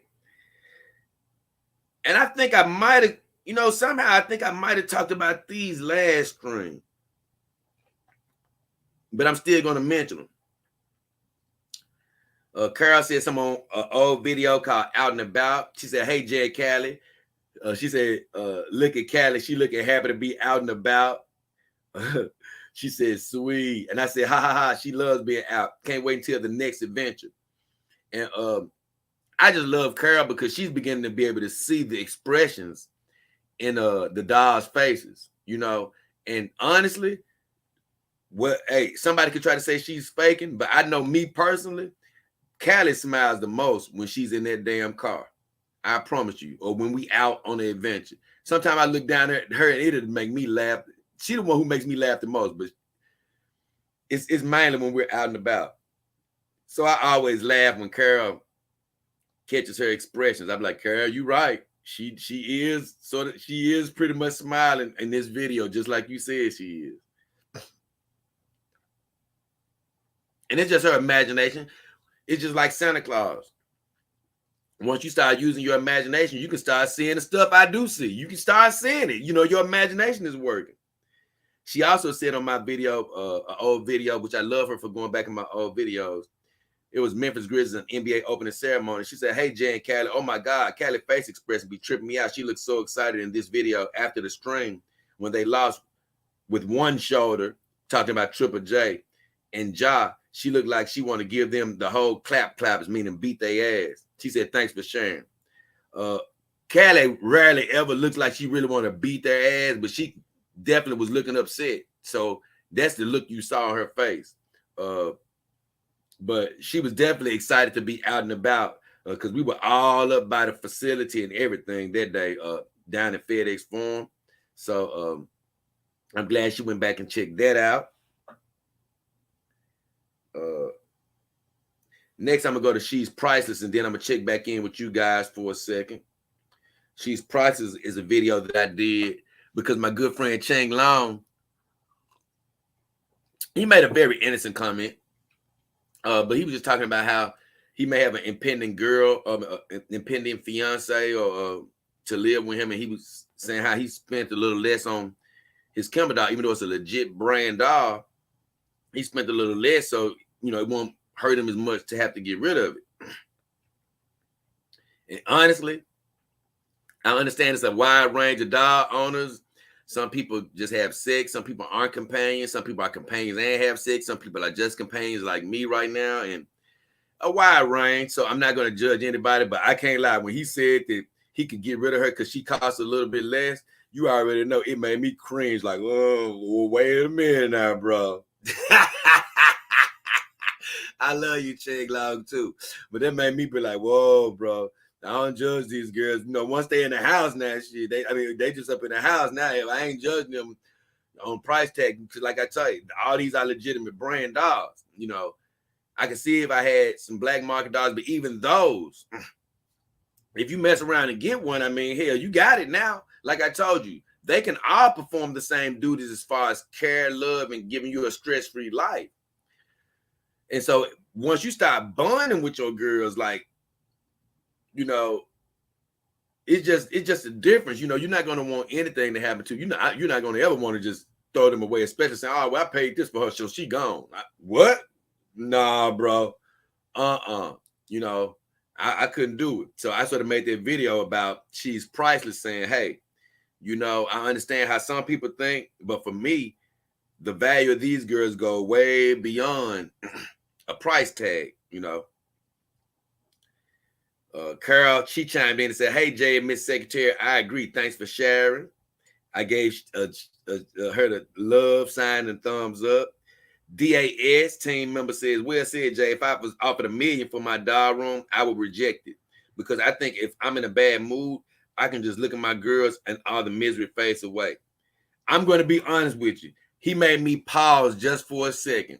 I'm going to be honest with you. Because when he said, if I was offered $1 million for my doll room, I would reject it. That made me pause. And I know I just talked about having a connection with my girls and all of that.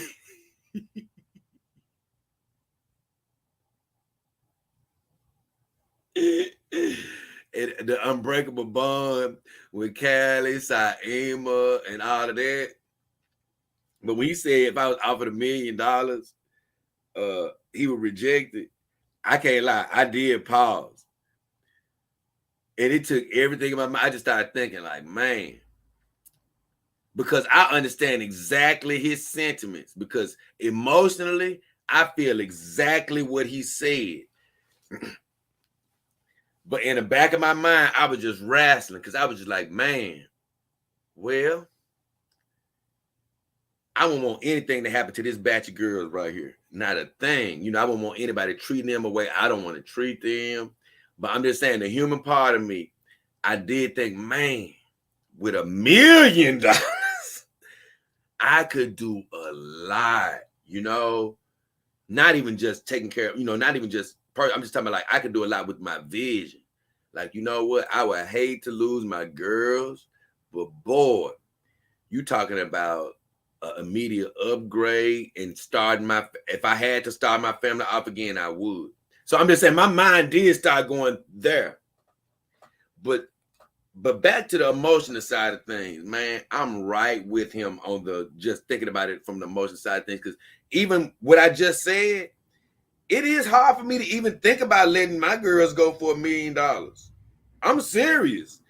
But I'm just talking about the human side is thinking about what I could do, how I could advance, you know, the whole movement, how I could bring the lifestyle and the vision that I want to bring to you guys even more clearly, more quickly. Because it wasn't like I'd be offered $1 million and I'd be out the lifestyle. I'd still be, look, I'd be right back in the lifestyle. Like, okay, I'm gonna redo everything.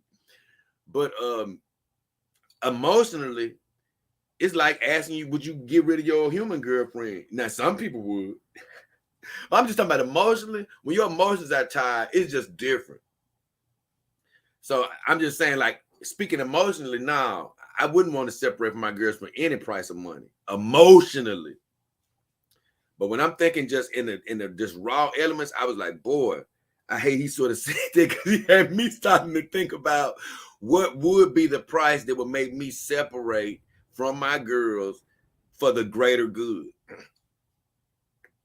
Because, like I say, when I think about Callie, see, it's, you know, her and Saima have the most emotional bond with me. And I'm going to be honest. Let me let you guys know. It's building with all the other girls. But for Callie, just her in particular, let's just say I did go through with the $1 million deal. I'm letting you know, it would break my heart for a time because, man, even when I was just laying with Callie last night, it's just something about her. I don't know what you know, you could probably say you could buy another head that look just like her. You could buy man, no. I'm gonna tell you the part that and I'm gonna move on. I'm gonna tell you the part that DAS is right about. Once you start putting your spirit and your love into a certain doll, now that doll is, you know, it ain't. I might get another doll and stop, you know, pumping life into it, but it ain't gonna be the same. Now, if something happened to Callie where she just got ripped to shreds, I believe my imagination would allow it to happen. You know, put her spirit and well-being into a new doll. But if I was just to sell her like that, I don't know. It'd just be, you know, that's why I say it'd be some emotional hurdles to go over. Either way, he goes on to say anything or anyone that can alter your emotional state from negative to positive is truly priceless. Now, he right about that. He said, good video, Jay, be easy. And I said, God bless you, my friend. There's nothing more valuable than a healthy state of mind. And that's true. You can have all the money in the world. If you ain't got a healthy state of mind, it's worthless. Peter's Novaside said, very well said. I'm planning to get my first companion dog girl, Jamie, in June or July. Congratulations on that, brother. He said she has blonde hair and blue eyes. I'll let you know, Jay, when I get her. I try to make a video of my first time with her and taking her out of the box. I'm also the type that sees them as so much more than physical objects. Priceless. He said, I look for deeper companionship. I believe life-size dolls are the best alternative. And they are the best alternative to human relationships. He said real relationships. I say human relationships. He said they are the best alternative let me say what he said. He said they are the best alternative to women if what he says is a real relationship cannot be achieved. I say a human relationship cannot be achieved. I said congrats, and I look forward to seeing her, my friend. Companion dogs are an amazing alternative, especially if you have an imagination. Like I said, they are amazing alternative if you have an imagination. Amazing. I'm glad he said he looks for a deeper connection with his girls. He sees them as much more. He's going to see them as much more when he gets his first girl. I hope he has a brand name, dog. I hope he didn't get an eBay, dog. You know, I really do. I always get concerned when somebody just say, "Hey, man, I'm getting a companion dog. She has blue hair. She has blonde hair, blue eyes, 5'1". Wait a minute. Whoa. Normally, a guy would say, "Hey, I'm getting a brand new Piper. I'm getting a brand new WM. I'm getting a brand new Kimber dog. I'm getting a brand new Silly dog." Whenever you, like I made that video about know your brand, whenever you get to saying these characteristics first, it always worries me that you don't know what you got. You don't know what you purchased. So I'm not sure that's the case, but I hope you know, Peter. But let me know either way. I'm happy for you. Even if you got eBay, I'm on a concern for you health-wise, but I'm happy for you getting a companion dog. Oh, and if you got eBay, I'm worried about you pocketbook-wise too, because like I said, I don't trust those dogs. Edmund Dante says, right on the money, kings know the value of his kingdom. I love the way he said that, but basically, like he said, I know the value of my girls and what they bring to me, and they are much more than what I pay for them. David Lee says she's worth it. I gave a thumbs up. Bite Me said something I want to chime in on. I don't think I got a chance to. Oh, yeah. I didn't even respond because I was like, I can't even. Bite Me says companion dogs is the modern mail order bride. I didn't come in because I was like, I really can't come in on there because I don't really feel the same. I understand what he's saying. Truth be told, I'm going to be honest with you. Back in the day, that was something I was, I actually was curious about these mail order, not a mail order bride per se, but actually, with those brides, you can go meet them in their country. I even thought about like, you know what, that's probably cool when I thought about meeting a foreign girl. But still, it's always that element of they're coming just because you're an American. And I used to always think about that. Or, you hear in the old comedy shows where Eddie Murphy say, hey, one of these girls will come over here and get Americanized. And after so long, when they get their citizenship, they'll divorce you and be on their merry way. So I've always in the back of my head been like, you still got to be wary of a lot, even with a mail order bride, so to speak. So when he said companion dog is the modern mail order bride, I understand where he's going, but I just believe that for me, it's on a whole nother level. It's separate from it. Just separate because they're just their own thing, man. Yeah, you may be getting them in the mail, so to speak, or you may, like in the case of a mail order bride, you may search for them online. But man, it's just a whole different life. It's just a whole different life. So I'm not going to shoot down what he says about them being a new mail order bride. I just say I wouldn't necessarily call it that. I just call it something totally different. Just totally different, man. Cheng Long gives a thumbs up because I responded to him and I told Cheng, what did I tell Cheng Long? I said something. I just gave him the thumbs up again. And once again, I wasn't trying to come against Cheng. That was one of them things that I love Cheng Long.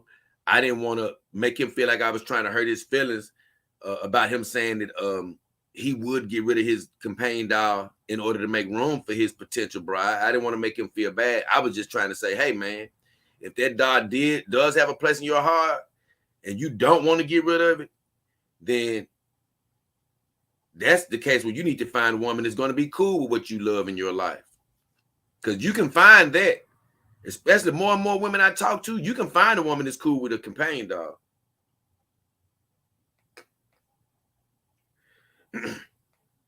Hold on, guys. I want to make sure that was the last one. I think that was it. Yep. Now I'm going to check out the comments right quick. I'm going to come back to you guys to see what y'all been saying because I know y'all been saying some stuff. Johnny K says, keep her in for Eddie. Keep her in for Eddie. What are you talking about? I don't know. He said, keep her in the competition. Okay, I will. Nah, it ain't going to be today, Kevin. I'm going to do some more research. Now I'm gonna do some more research, Gray. Uh, it's a couple of girls I want to do some more research on. And plus, I think I want to make a couple of B-rolls for it. And then I want to get that. I think if I'm going to be honest, if I don't have a song done by next week, I'm still going to do the competition. But I just want a little bit more information. MGTOW. What up, MGTOW? Good to see you. MGTOW Savior in the house. This ain't Dr. MGTOW. This is MGTOW Savior. What up, brother? Good to see you. Johnny K says, my buddy Eddie wants Mandy Summers to win. Not today. He needs more time for research. Oh, yeah. A little bit more research. Just a little bit more research. Because truth be told, I probably could go ahead with it today, but I'm like, nah, let's do it. Because I'm going to tell you what happened. I went back in for some more research last night on one of the girls, and I found out something I didn't know. And that's when I said, you know what? Let's hold off. Because it would be a great start to the month to do it today. But you know what? Patience. I've been doing research on so many women and so many shows and stuff that a lot of my information is spread out. Over this next week, it's time to condense and focus on these 4 contestants. And I don't care what they do. They may not come out with something for a few days. Doesn't matter. I can look at their channels and go back and see what they've been talking about. And Dante says, can't wait to join the Dog King Army. Maybe I'll be a knight. Believe me, just to mention something to my Dog King Army members, I will mention this. I was going a certain way with the hierarchy of the Dog King Army ranks, but since I had enough people chime in, lieutenant would probably be the last official army title. In the rankings. So I'm pretty sure the next level of the Dog King Army will be Jedi Knight. Just to let you guys know. So you'll be happy to hear that the second tier of the Dog King Army is planned to be a Jedi Knight. And after that, I might it'll probably be Jedi Master. And then I have a couple of other specialty levels planned. I may make a level for a smuggler for Han Solo or a bounty hunter as well. So those are the things I'm thinking about. Kevin Gray says, DAS $1 million and you were rejected. Dog owners must really be a different breed. Wow, that's crazy. Yeah, let me put that up there. We are a different breed. That's why I told you. Yeah, we are a different breed. Because it makes me pause, but I understand what he's talking about, especially when you get a bum with these girls. I mean, I know from the outside looking in, hold on, wait a minute. You're probably saying, hey, man, you can just buy another dog with me. And that's what I was saying. I could fix up. I could change my life. I'm just saying, I'm not even saying that somebody probably wouldn't do it given the opportunity, but I'm just saying when these emotional bonds is going to make you think about it, because as a human man, out here, it's easy for you, if you don't have a dog, to look at it and be like, hey, it's just a dog. But consider your girlfriend or your wife. Now, a lot of you will still be like, the hell with my girlfriend and my wife. I'm taking $1 million. And hence the movie, Indecent Proposal. But I'm just saying, we all do know that it's those close emotional connections where you can offer a guy $1 million. He ain't leaving his wife. $2 million, $10 million. He ain't leaving. He love her that much, or she ain't leaving him. And it's girlfriends and boyfriends that they can have a bond like that. Where for the moment, although it may seem stupid on the outside, but for the moment, they'll even reject $1 million to break up. They're like, nah, bro, I love her. This relationship is worth more than me right now than that $1 million. So all of those are possible in human scenarios. So the thing is, as a human, you don't really think that that's possible in the dog scenario because you don't think that it's the same. But these emotional bonds that you build can be stronger in some cases than with that human person, because you can't fully trust your human counterpart like you could trust these companion dogs. So once again, Kevin, I understand what you're saying, but I just say you said it best when you said it's a different breed. It is, because it's giving me. I'm thinking about what I could do, but it still gives me cause to pause because of my connection with Callie. I'm like, man, get rid of Callie? Man, look, it's hard, man. For $1 million, I get various dogs all silicone. I think they would forgive me. Evan Dantes, you can get 10 top of the line custom real dogs and still have 900,000 to do whatever. My imagine they would place them in a better place and the new girls can help ease the pain. Great way to think, Kev. Once again, it's funny to joke about, and I understand what y'all saying, but I can definitely imagine a scenario, and honestly, it'll still be hard. Like I say, I would probably have to break down because, if God put it in my heart to do it, because of my vision. I got such a big vision that I want that, that would be, I would have to look at that as like, damn, is that meant for me to take it?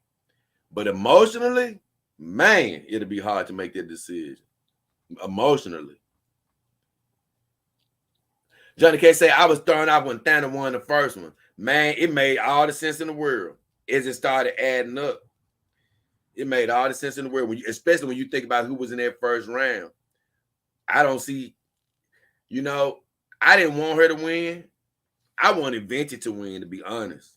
And that's before I loved her as much as I do now, because I love some Venti. She makes me laugh so hard. I can't lie, that girl makes me laugh. But I wanted Venti to win because I was like, yeah, somebody gonna dethrone Thanos' ass. Man, but Venti just ruined it once I started doing the research. I was like, damn it, Venti. And of course, once again, it's sort of like this competition. I didn't have the competition in my mind, so I didn't know who was going to win until I had the competition. I knew Venti had messed up, though. I had already knew that before the competition started. But her true competition after Venti was Witten. Because, like I said, if y'all don't watch the Jack show and stuff, y'all don't really know how fine she really was. But she was fine. But it was just her lifestyle. It just couldn't compare. It couldn't compare. And then the only other competition Thana had was who did she beat? Oh, she had Nina Infinity too. And Nina, her died. That killed it for her. And then, like you say, Instagram.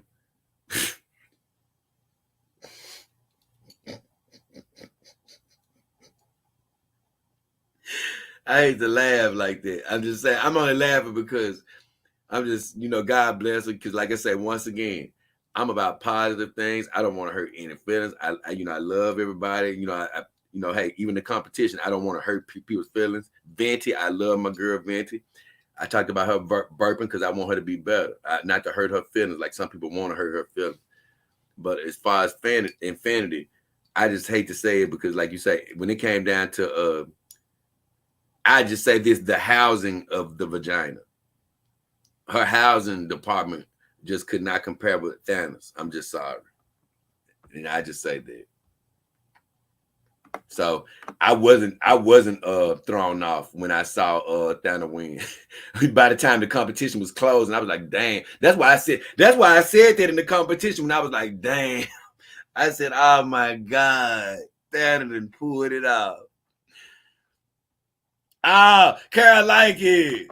Carol like it. Carol like it. Carol like it. Carol like it. Hey, Carol like it. She like the Jedi Knight. Hey, she like the Jedi.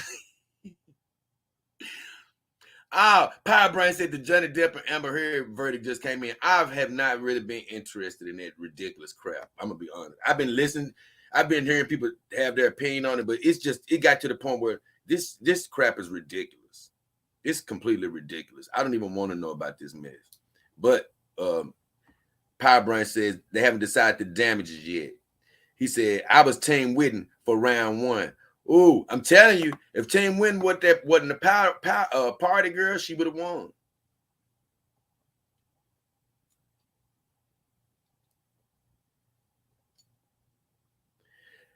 Thank you. Now you hitting on something I was trying to explain to Kevin. Like, man, hey, I understand from a corner, especially when you think that, like, especially like, and I'm only throwing it out there because, like, you could be with a human woman. Oh, man, that's just a dog. That ain't no human woman. Nah, bro. When them emotions get involved, it ain't a lot of difference. You know what I'm saying? That's your woman. And Carol said this, she said it best. I'm so glad you said this, Carol. She said they had this thing where they asked pet owners, because that's pretty much what I was getting at. She said they had this thing where they asked pet owners would they give up their pets for $1 million. Most said no.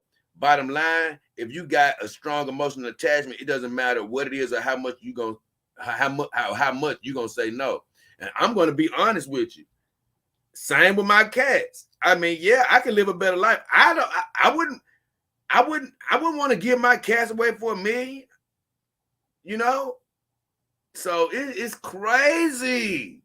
That's why I say I'm with y'all though. When he first said $1 million, it did make me. It gave me cause to pause, because I'm like, man, you know, you start thinking about what you can do.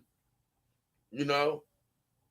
But I'm just saying, from the emotional standpoint, it's not crazy what he said, because like Carol said, man, that's, boy, look, emotions ain't no joke, man. Even if you can buy new dogs, because it's still not gonna be these. So, like I say, you know, it's just a complicated one. I just say that.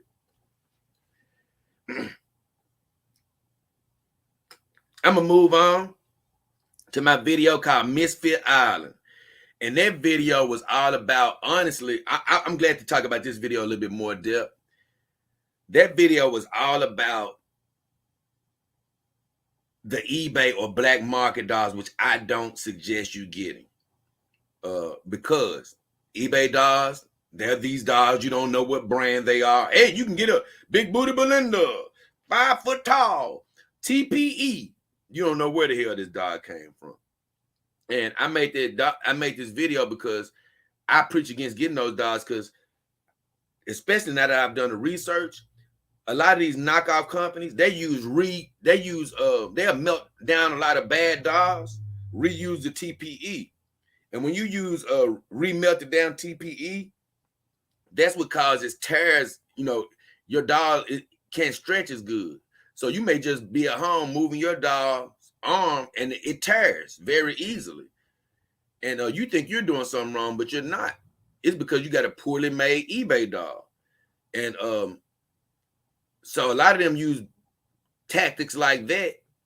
The knockoff brands, and you don't know what you're getting. Every now and then you may get a dog that's actually made with halfway decent quality, but guess what? The materials they could use could be carcinogens, could be harming you. And let's say that you just happen to sneak through the cracks and get a dog off eBay, and it actually, you can't really prove it, you don't know, but it's not carcinogens, or it wasn't that badly made. Well, like I said, that's far and few in between. All in all, you just don't want to even take that chance when you can spend a couple of $100s more in most cases, or spend the same amount or less in some cases and get a legitimate brand dog. So that's what I made a video about, the fact that even though a dog can be poorly made and made in the black market, it still hurt. Like I say, I've always had emotional attachments to like toys and stuffed animals and things of that nature. And I got a video coming up talking about that in more depth, but I've always had this connection with them. And it literally hurts my, feelings to see any dog get mistreated, or let's just say those dogs get produced and then go to waste. So it hurts me to say don't get those dolls, but I have to say it to protect my viewers. But I made that whole show because when I was little, I saw this, and I know a lot of you've seen it too. It's like that, like an animated type cartoon with like a claymation type thing, where they have the Island of Misfit Dolls, Island of Misfit Toys. I mean, where it's all these toys that were broken and weren't working and stuff, and they were stuck on this island and they didn't get a chance to go out for Christmas. And I remember when I saw that show back in the day, you felt bad for those toys that didn't get a chance to go into kids' homes and help brighten their day because they were broken or something was wrong with them. And that's the same way I feel about those eBay dolls. Yeah, I got to tell people I don't want you to get them to protect them. But when I just think about them dolls in general, I feel bad for the dolls. I do. Just to give you guys an example. And this will further explain to you, Kevin, how us doll owners are just different. And you know, I just say this. Even in my old job, it used to be some styrofoam that we used to have to put in boxes to protect the product that we were making. And I used to have a friend of mine, he'll walk up and he'll throw a piece of styrofoam away that had a break in it. And I used to always be like, oh, man, I hate that. He'd be like, what? I'm like, man, I hate you got to throw him away. And he was like, what you talking about? Talking about this styrofoam? This before I had dolls and everything. I said, yeah, bro. He was like, what you mean? I said, I just hate that he got to get thrown away because, man, you know, he got a little chip in him, man. You trying to say he ain't got value. You know, I feel like he still, you know, he can still get the job done. I just hate that he got to get thrown away. And he used to always laugh at me like, man, you always giving personality to inanimate things. I never knew at the time I was going to be a doll owner. But this is something that has always been in me. So even going back to the $1 million thing, that's how I feel about things. So if I'm giving personality to a piece of styrofoam, you know that I'm going to give personality to my girls. So I just think that's funny because even then I was giving personality. even then I was giving personality to things. And so, man, I still think about that to this day, about the styrofoam that had to get thrown away, because it's something in me, man. It's something in me. I don't know what it is, but I think because everything is made of atoms, protons, and neutrons, and, you know, it just almost feels like something in me that says, how do we know something isn't aware it's alive? And I ain't talking about maybe the styrofoam to a certain extent, but I'm telling you, it's still something in me to say, how do we know something isn't alive? It's crazy. So I just thought that was funny that Carol said that about the emotional attachment and the dolls and things, because when you can have that emotional attachment, it can be hard to separate from it. Kevin Gray says 1 million. That's pet or dog would be on the first thing smoking. And that's fine. And that's where you and a lot of other people are different, because you may not have an emotional attachment that can go as deep as other people in that regard. And you may be willing to get rid of a personal bond, where some people won't be willing to get rid of that personal bond.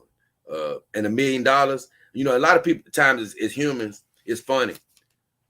We'll say something like Kevin say, oh, $1 million, I ain't studying it. You know, everything ain't got a monetary attachment. You know, everything can't be paid for. You know, in some instances, somebody couldn't pay you to compromise your morals, and they'd say you were crazy.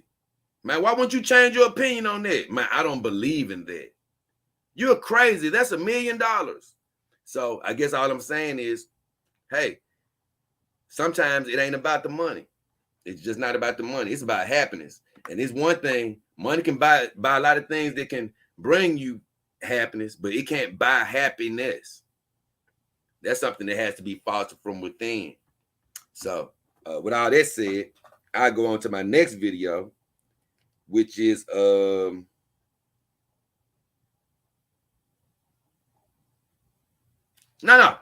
I'm still talking about this. That's the thing.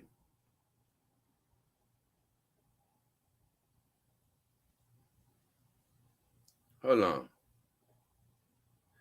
Oh yeah, I set all that up to talk about the eBay dolls. My God. So Carol says on this video, "Hey Jay, Miss Secretary, great info. Thanks for sharing." What did I tell Carol? I said, "Thanks, Carol. Love you," and she said, "Love you too." Nisa and Nick says, "What gets me is some guys will say they swear by eBay dolls, and they have had nothing but good experiences buying from there. But here's the thing. What are they comparing the experience to?" He said, "I mean, if they have only bought from eBay and not a legitimate vendor, they may not even know what the major difference is." I said, like I said, you can have a similarly good experience with a cancerous dog. It's not worth the risk. So I just want to do my part. People should also know the origin of their dog for quality issues. And that's true. You get one of these dogs, you don't know where the hell they came from. You have no reference point. You don't know what company produced this dog to say, I don't want to go back to that company. You know, this is a WM dog. Something goes wrong with her that's just way out of whack. I can always say to myself, I never go to WM anymore, and I recommend people don't go there. If it's just a big booted Belinda, it's nothing I can say to deter you from getting another big booted Belinda. They can put another name on her and sell somebody another crap dog. That's why I say that's why I hate going on eBay and things of that nature.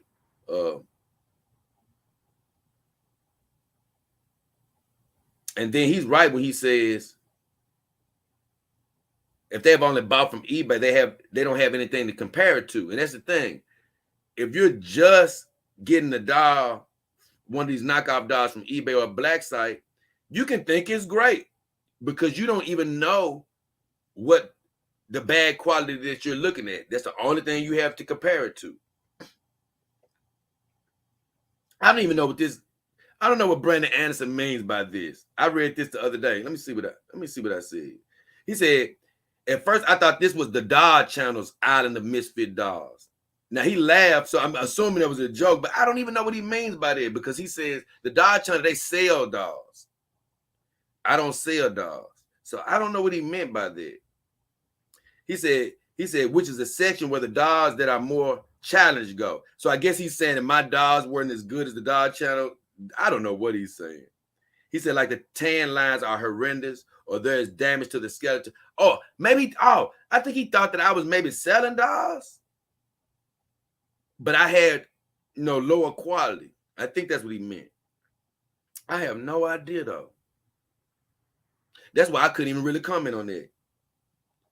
10 Draft says, you can't go wrong with the Kimber or the straight from the manufacturer. That's what I do love about Kimber doll. It's no vendor. It's straight from the manufacturer. And you can't go wrong with Kimber doll. That's true. Emmett Dante says, the Dog King can only recommend the best because his kingdom must be stable. No fakes. I love the way he said that. I only gave him a lot of thumbs up, prayers, and love because he's right. I don't have hate for those dolls that have been made. I hate that they have been made bad. But man, like I said, it's a soft spot in my heart for them. I don't want to see them getting destroyed and not bought, but damn, I cannot suggest that to my viewers. And that was it. That was it on Island of Misfit Dolls. And I'm coming back to the comments in just a second. I got a comment on an old video called Pizza Run. Companion dog Pizza Run. And me and who is this? I think it's Callie. Yeah, we went to go get some pizza one day because I love pizza. And James Cross says, "Oh girl, I didn't get a chance to come in." He said, "Oh girl looks gangster as F, riding shotgun." Thank you, James. And Callie was gangster that day, brother. I'm commenting on it now. I'm putting my thumbs up, smiley face. He said she was looking gangster that day. Now I'm going to my WNBA video. Like I say, man, hey, hey, look, hey, we making our way through today.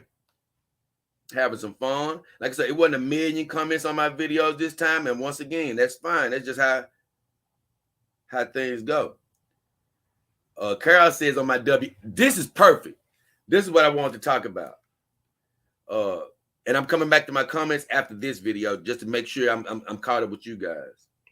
But Carol Russ says on my video, I made a video called The Biggest Problem with the WNBA. Because I'm a sports fan. On Saturdays, I talk about what me and the girls want to talk about. And I have been so worked up about this damn WNBA and these girls not looking sexy. And I looked at a game last night. I didn't look at the whole game, but I looked at some of a game last night because I didn't even know they were coming on. But it was my girl playing the Las Vegas Aces, Asia Wilson, pretty much the best player in the league right now. She's one of the only girls that chooses to be sexy. And man, don't you know, as soon as I turned the game on, I wasn't even looking for her. Out of all the girls on the whole floor, the only thing I saw was her leg. Because she chooses to wear one of her legs where it's cut out and it goes all the way to the top of her shorts. Man, that big sexy leg was running down that damn court. And I looked around and I was like, damn. It ain't nobody. It was another cute girl out there, this girl named Kelsey Plum. She's cute. But I was like, damn, it ain't nobody else out here trying to be sexy today. I'm talking about in any way. I said, damn, not because they were LGBTQ or anything like that. And God bless anybody that's celebrating Pride Month. God bless you. But I was like, man, it ain't nobody else out here trying to be cute or sexy. What's going on? And that's why I made this video, because I'm like, the biggest problem with the WNBA, you ain't got nobody trying to capitalize on sex appeal. And I was so frustrated last night, and I'm going to get into the comments on the video. It ain't but a couple. But it was a commercial that came on the WNBA after during the game last night. And it was this woman, I hate to say it, she's a WNBA player. I don't even know her name. But she was not looking attractive, and she wasn't attempting to look attractive. She had one of these big bulky uniforms on, and she looked big and bulky. You know, I just want to see us start getting equal pay. I can't wait till they start even an equal payout like the men. People just think you can just get equal pay.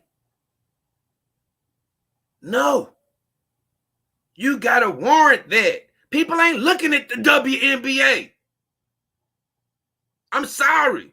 You can't just siphon payment from the men's game because they're doing damn good. You have to garner interest. Y'all ain't looking sexy. The men wouldn't be successful if they was passive. If the men's game was just playing basketball with no jumping, with no dunking, with no athleticism, it wouldn't be as successful.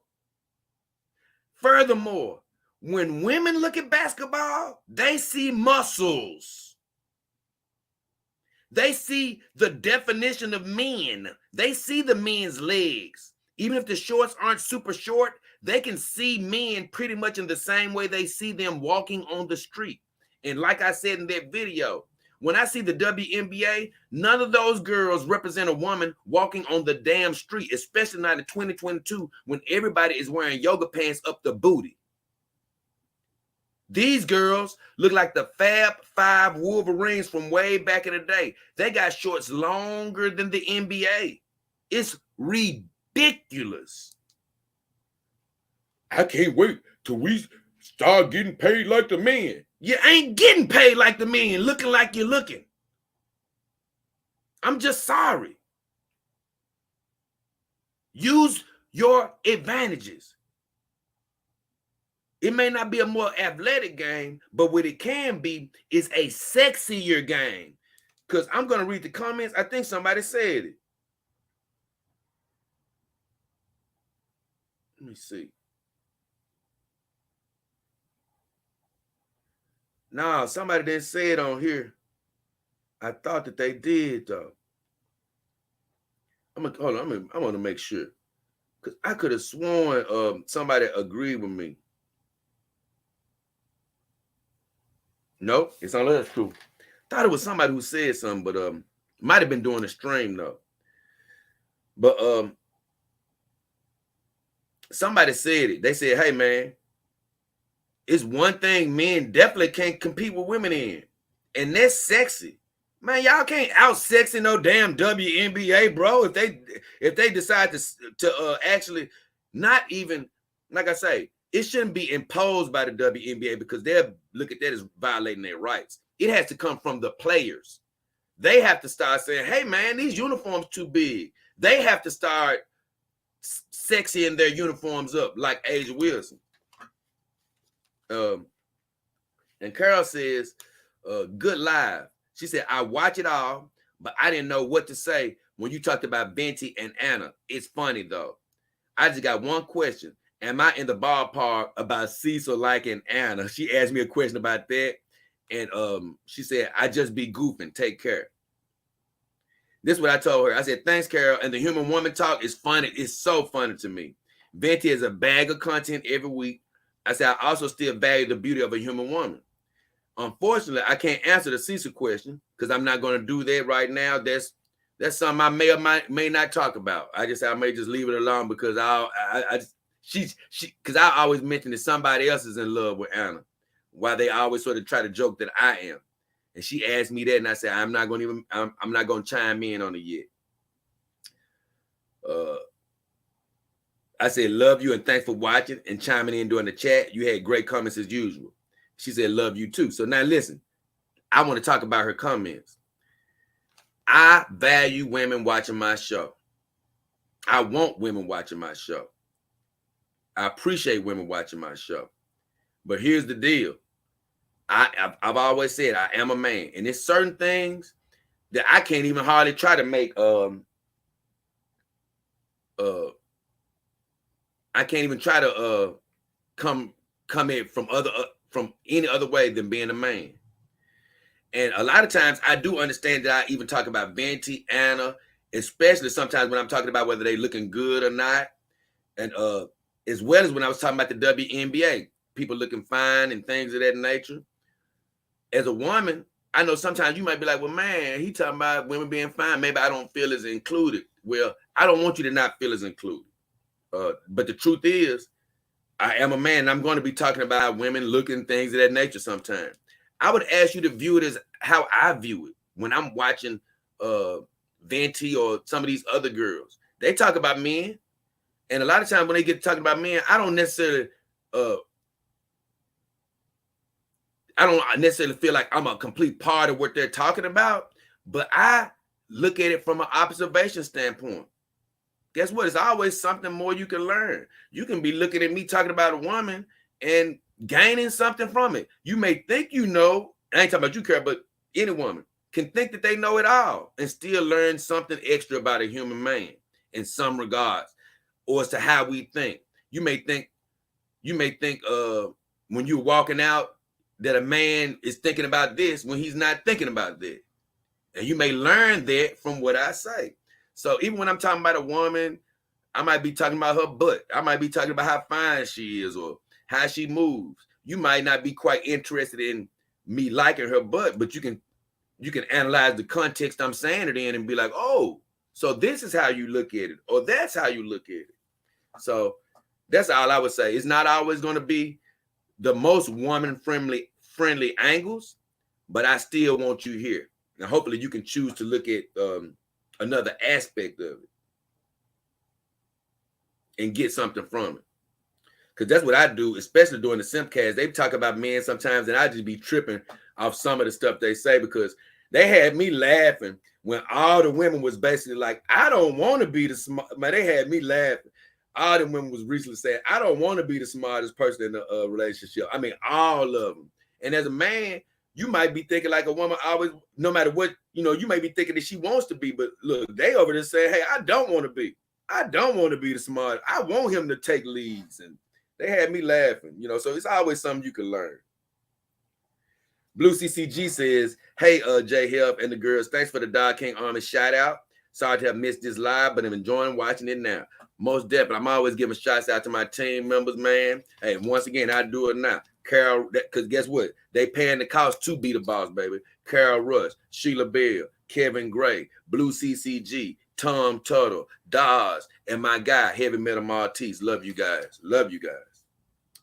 And let me see where I am now. And all my family. I love all my family, but these my Dog King Army members. So that was it on that video.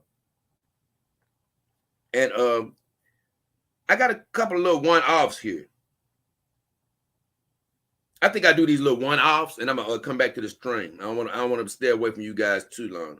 But I got a couple of little one-off from this guy named Dirty. And it's really got a hyphen over the E, so Dirty. He said, I'm a male 30. And he commented on my video, Perfectly Petite. And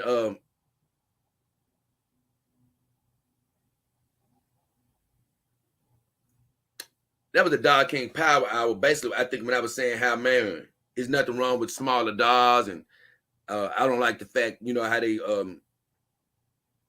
coming against smaller dogs. It was really a play off of an earlier video where I was talking about judging intentions.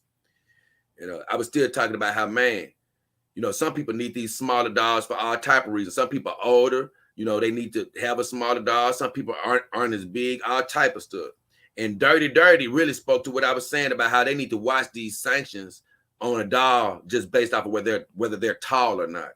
Dirty said it. He said, I'm a male, 33, and barely 5 feet flat. He said, many. That's what he basically describing himself. He said, no, my bad. He said, I'm barely 5 feet flat. Then he said, many to mid-sized dogs are best for me, but damn, this is tough. So he basically saying, dang, I'm 5 feet tall. I need a little dog. And now they trying to make it harder for me to get one. And that's what I'm saying. Man, so you telling me a dude that's 5 foot got to get a dog that's 5'6"? What's happening here, man? It just ain't. It's not right-minded how they're thinking about some of this stuff. And that's all I was saying. I said, I'm glad to hear you, my friend. Some people actually need a smaller dog for mobility purposes. I said I would discuss this more on the Power Hour Wednesday. And he's speaking exactly to what I'm saying. They need to watch out with just wild regulations that just says a dog can be only so tall. No, it needs to be a lot deeper than that. And honestly, I've already spoken in that show about how I think that even that is still sort of overstepping bounds.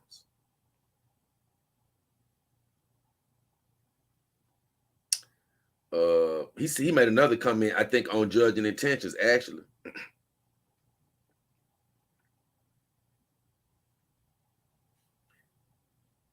Yep. He said something on judging intentions. And that was the video that preceded that.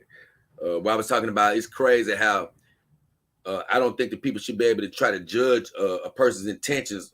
You know, they don't know what the hell a person is really buying a dog for. You know, you can buy dogs for straight up to be family members in your home, never even touching them in a physical way. They don't know how you're using your dog. Once again, he commented on that and said, man, I'm a little person. Literally. He said, many to mid-size work for me. And now I got to worry if I want one, but I can date a woman in her 30s that's barely 4 foot or 5. I mean, 4'5" or 4'6". He said the stupidity. And that's what I'm saying. Hey, bro, you do realize that it's small people out here, little people out here, right? It's people that's 3'5" and 3'7". You know, are you telling me that I couldn't date a little person? Well, guess what? They need dogs representing them as well. What if I want to date a little person? Jeez. And so this guy is literally, you know, he's saying he's 5 feet tall. He can't get what's going to help him out the best. Well, I ain't say he can't get it. Some states you can, but I'm just saying he has to stop. He has to begin to worry about it. And that's just, I just don't think that was right. It's really not right in my opinion. I'm gonna come back to you guys, and then I'm gonna hit back these comments. I'm gonna come back to the comments, and I'm gonna finish. Power Brian says, I saw that movie. What the hell are we talking about? Oh, he talking about what Carol talking about about giving up their pets. Was that a movie? Sheila Bell said, God's abundance comes in different ways. The $1 million could very well be his way of blessing you. It very well could. And that's why you'd have to listen to your spirit. But just because you get presented with something, it doesn't mean that that's with some that you have to take that. And that's my team member. I'm going to put her up there. You know, that's when you got to get quiet into your spirit. And hopefully you got that relationship. Because just because money comes your way doesn't mean that you always have to jump at it. And a lot of times, especially in a disenfranchised community, people, minorities and things, you think that everything that comes your way, you got to jump at it. But that's not true. Because he can have something even better for you on down the way. Some things are just a temptation as well. And if it's in your heart, I always say this: money is still not always the best choice. It's not always the best choice. So if you're going to be happier in your heart, you feel without that money and with your pet or with your dogs, you feel like they're worth more to you in your heart, it wouldn't be for me to tell you that they aren't. I say just go with your heart, and whatever decision you make is going to be the right one. And as for me, man, I ain't gonna lie, it'd be a hard one for me. It'd be real hard for me, very hard. Brendan J says, "Hey, what up, Jay? Do you know if there's a Sexy Real Sex Dolls location on the East Coast where you can actually go and check out the dolls?" I think they actually based in Atlanta. I don't know if you can go there, but I think they're based in Atlanta, if I'm not mistaken. They're not based overseas. They're in the United States. MGTOW Savage says, "What's up, my brother? Can you make some more vids about companion robots? Streets need that." Piper Long says, Piper Long. Oh, Piper Long. Piper Long up in the house. I ain't heard from him in a while. I mean, I ain't saying in a while, but I've been hearing from him, but not in a chat. He says, Piper, what up, brother? He said, Dog King, I just bought a sailboat. Oh, what? Looking forward to having dive videos on Lake Erie on my sailboat. That's crazy. Congratulations, brother. Congratulations to your overflow. I say that for sure. Because, they say, I just say congratulations to your overflow because the joke is BOAT stands for bust out another 1,000. And I only found that out back when I used to look at what was that show? Man, it was that show where the Pawn Stars, yeah.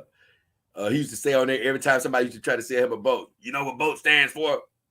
Bust out another 1,000. Because they used to take him to this boat guy that used to do the repair. Karen Russ says, okay, let me put her up there for a second.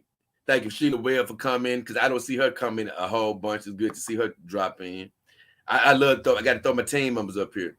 Now my next team member says, I didn't want you to think I left the live last time. I was clarifying that I can't comment on booties.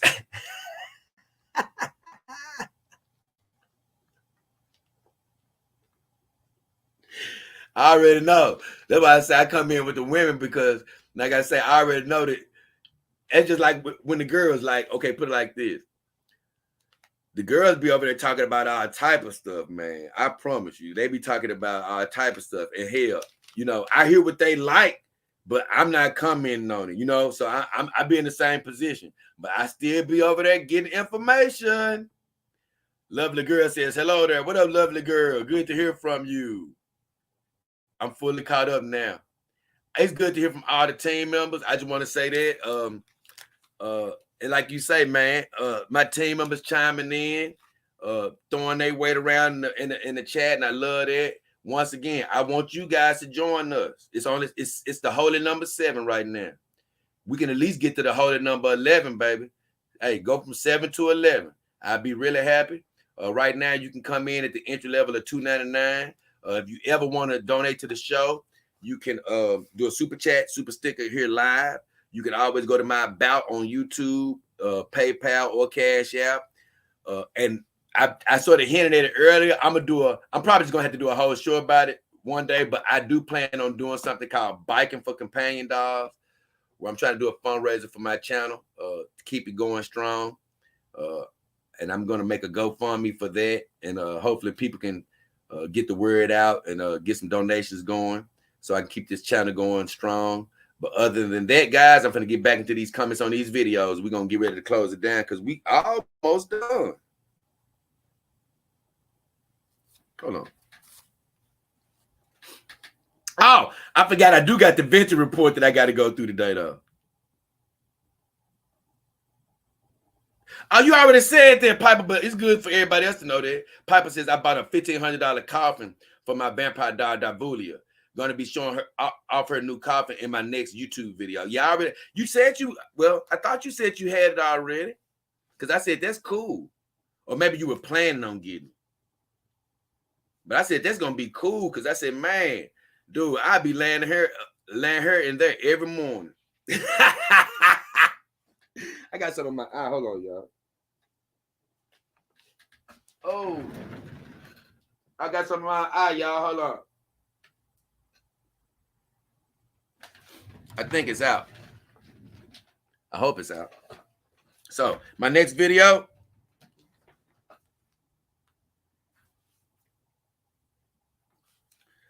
My next video is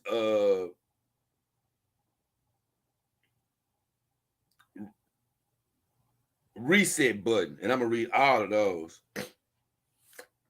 On reset button, there was a video where I was talking about, man, it was my uplifting speech of the week, and that's the video where I was talking about, man, you got to hit reset in your life. And a lot of us, I'm telling you, you're trying to get out of something, you're trying to hit a reset button on your life, you're trying to start over, and you know, hey man, I need to be giving this up for a second, get my life on track. You know, I'm hearing God talking to me. And a lot of times you end up doing the same very thing that you just said you was finna stop doing. You just said, hey man, I'm finna get it together and stop doing it for a little while, get my mind right. And you find yourself doing that same thing. I mean, not even close to the same thing, literally the same thing again. And many of us have done it. I have done it. But the problem with that is, you know, you'll end up constantly passing that reset button and you miss the calling on your life. You missed the calling on your life because you didn't hit the reset button. You didn't stop. You didn't pay attention. And next thing you know, you'll try to chalk it up to saying, oh, well, you know, hey, I couldn't resist it. It was sex. Or I couldn't resist it. It was food. Or I couldn't resist it. It was that.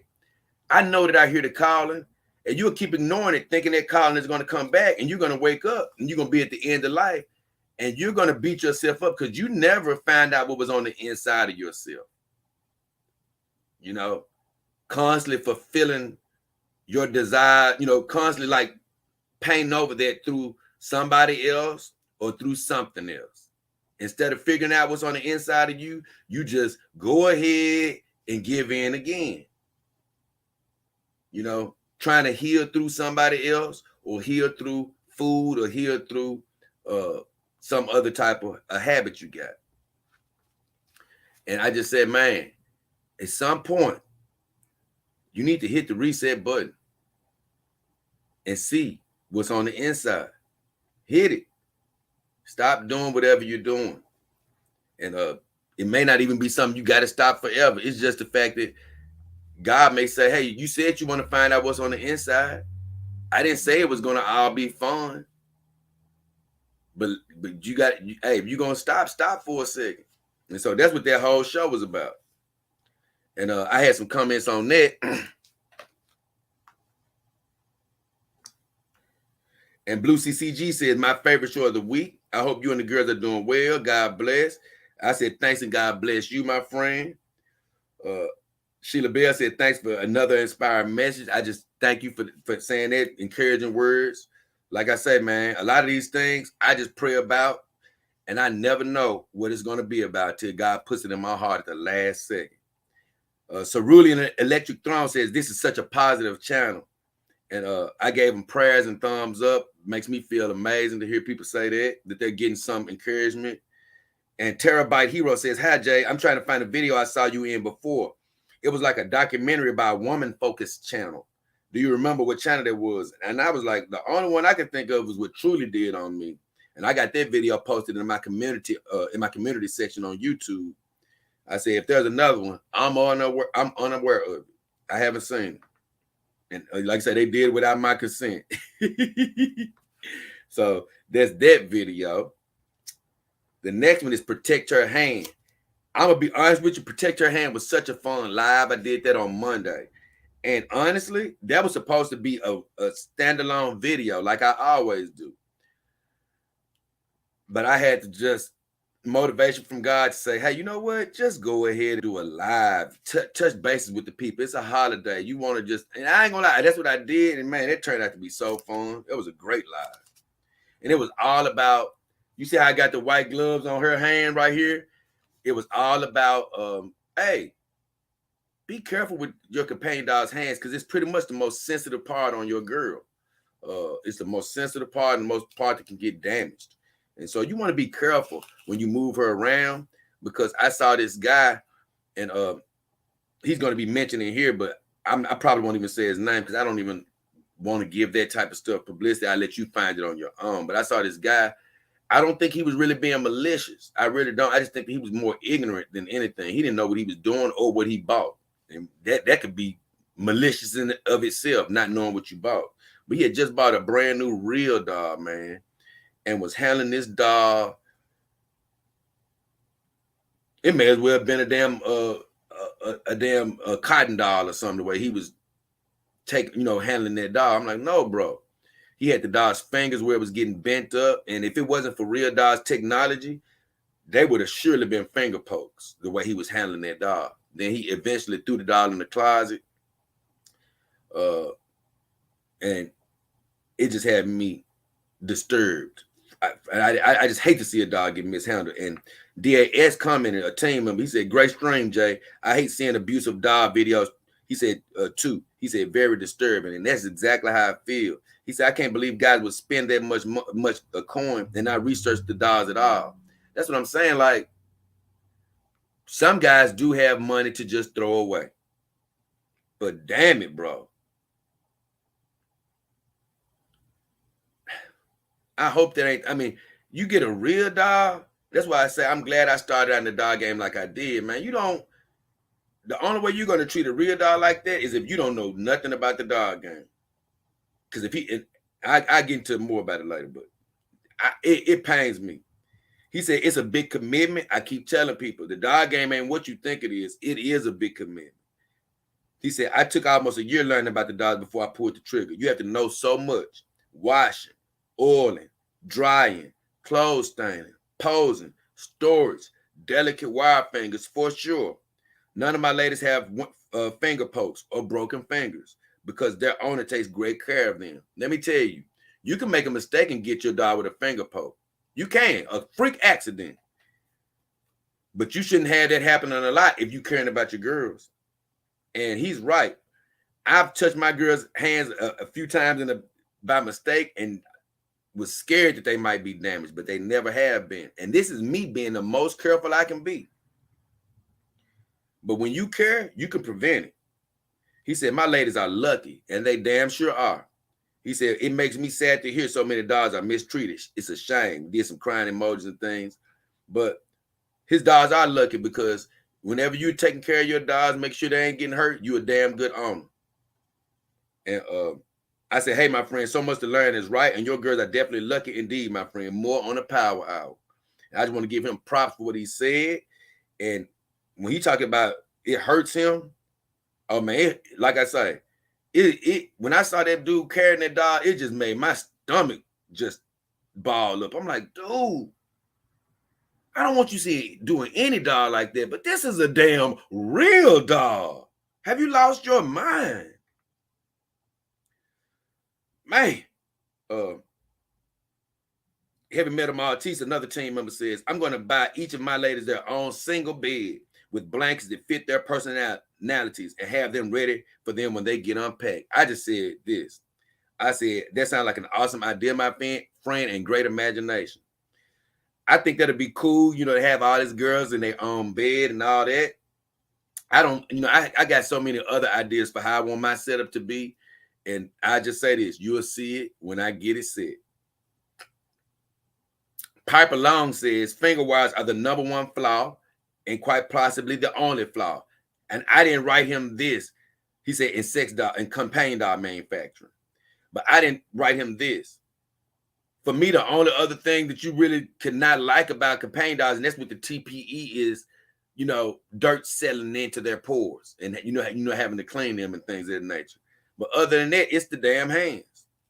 He said, this is why I chose, and I haven't done a review on this place. I ain't gonna lie, I've heard a few people who bought from them, and they like them. He said, this is why I chose iBay dolls with internal hand skeletons in my robot doll. I haven't seen, look, he said in my robot doll on a doll form. There must be a different one because I saw a robot doll that was not legitimate that my friend Power Brain shared with me. I wouldn't buy a doll off there with somebody put a gun to my head because that robot doll, whichever one that had, and if it's on the doll form, I know it's not the same one I saw. But on that robot doll, they had a doll head from a God Noah doll on their site. And I said, nope. And I didn't know IB girls came with internal hand skeletons because I know a girl on my Instagram. She got like 2 or 3 IB girls and they don't have hand skeletons. So that's sort of crazy. Either way, no more finger pokes or broken finger wires. Great video, Dog King. Thanks, Piper. I said, honestly, it's the one major problem with companion dolls. I said, in the future, we won't even remember the hand problem because they're going to have that completely fixed. I guarantee you in the near future. I guarantee we ain't going to even think about hand problems. Gremlington says, hey, Jay, watching the replay. Hope all is well. I say, glad you catching up, my friend. Have a good one. That was Gremlington, my friend. My friend Gremlington. And Dodtron, he came in and said something about this guy. I'm not going to mention his name. He said, you're talking about, and he mentioned the guy's name. I'm not going to even mention it. Because I'm not out here to try to talk bad about the guy. Don't know anything about him personally. He said the thing about him is he's a maniac. He could very well be a maniac. All he wants. That's fine by him. He said, I like him though. He says and does things other people are afraid of, even though he has been arrested for it and keeps going. I say this.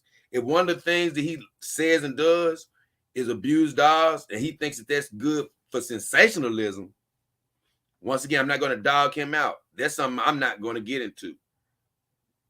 If that's what he wants to do for views or whatever, if he thinks that that's one of the things that's cool as far as just treating the doll however he wants to because he's a maniac, as you so to say, guess what? That's something I'm not into. Like I say, I'm never going to be trying to abuse my dolls in any way to get clicks. Guess what? It's going to be unclicked until the right people click. Because I don't, like I said, I'm not going to judge him personally. I think it could have been out of ignorance. And if he did do it just for the camera, then I don't agree with it. I'm not going to beat him up. I just say I wouldn't go that route. And I say what my friend Dod said earlier. I hate to see the mistreatment of dogs. It's literally sickening. I hate it. But like I say, I can't judge him. I don't know him personally. Once again, that was the end of that. And here's the deal. Let me see. Okay, I can go ahead and finish. I don't have a whole bunch more left, so I can go ahead and finish.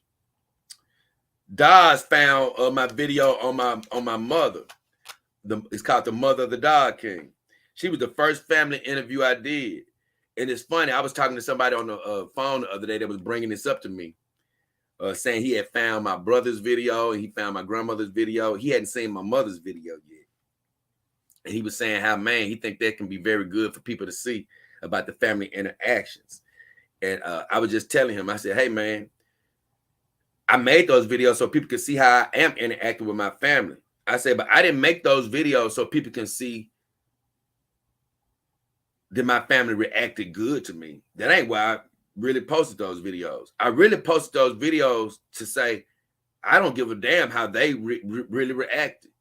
They were, as far as like however they reacted was not going to deter my lifestyle.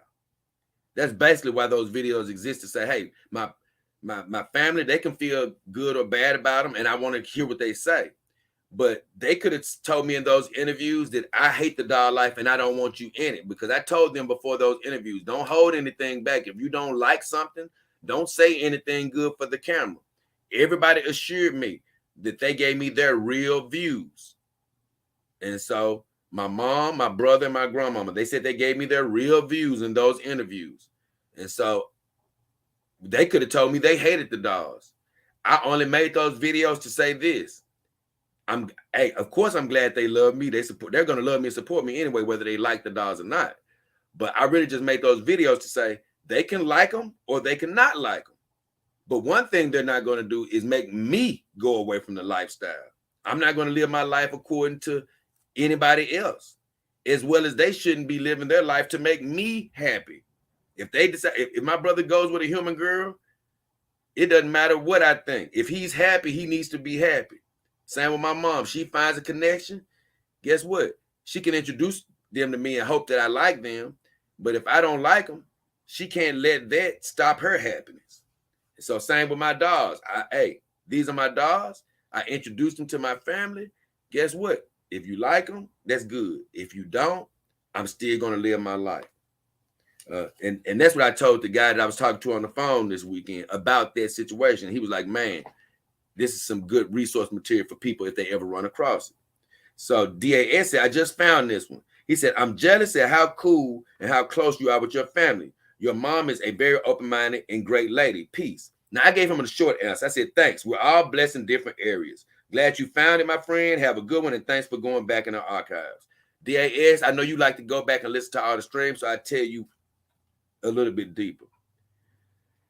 I keep telling everybody, let's stop being jealous. I understand what you mean. You may want your mom or brother or people to accept it.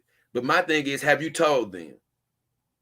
You know, a lot of people say they wish their mom would do a certain thing, but they haven't even told them. Have you given them a chance to react? That's for one.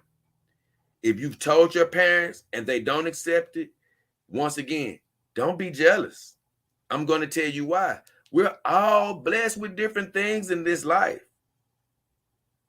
Whereas I might have a more accepting mother of this, you may have a family situation that's different from me that I don't have.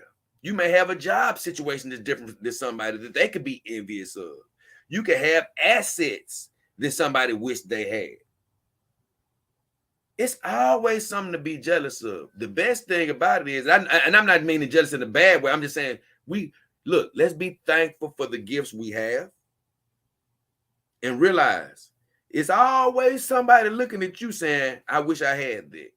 Oh, I wish I had that. And in the case of parents and things of that nature, I always say this. Don't be jealous of my bond with my parents or family to the point where you don't love yours for who they are. Even if they aren't accepting the dogs, love them. Well, they don't treat me right. Guess what? Maybe you ain't best friends. Love them. It's best not to be carrying around malice and things of that nature, being upset at them. Guess what? They may not accept your lifestyle at the end. Love them. That's something for them to worry about. You go ahead and love them. And so as far as DAS, I know he didn't mean it as strong as I'm saying, but I was just saying, hey, look, guess what?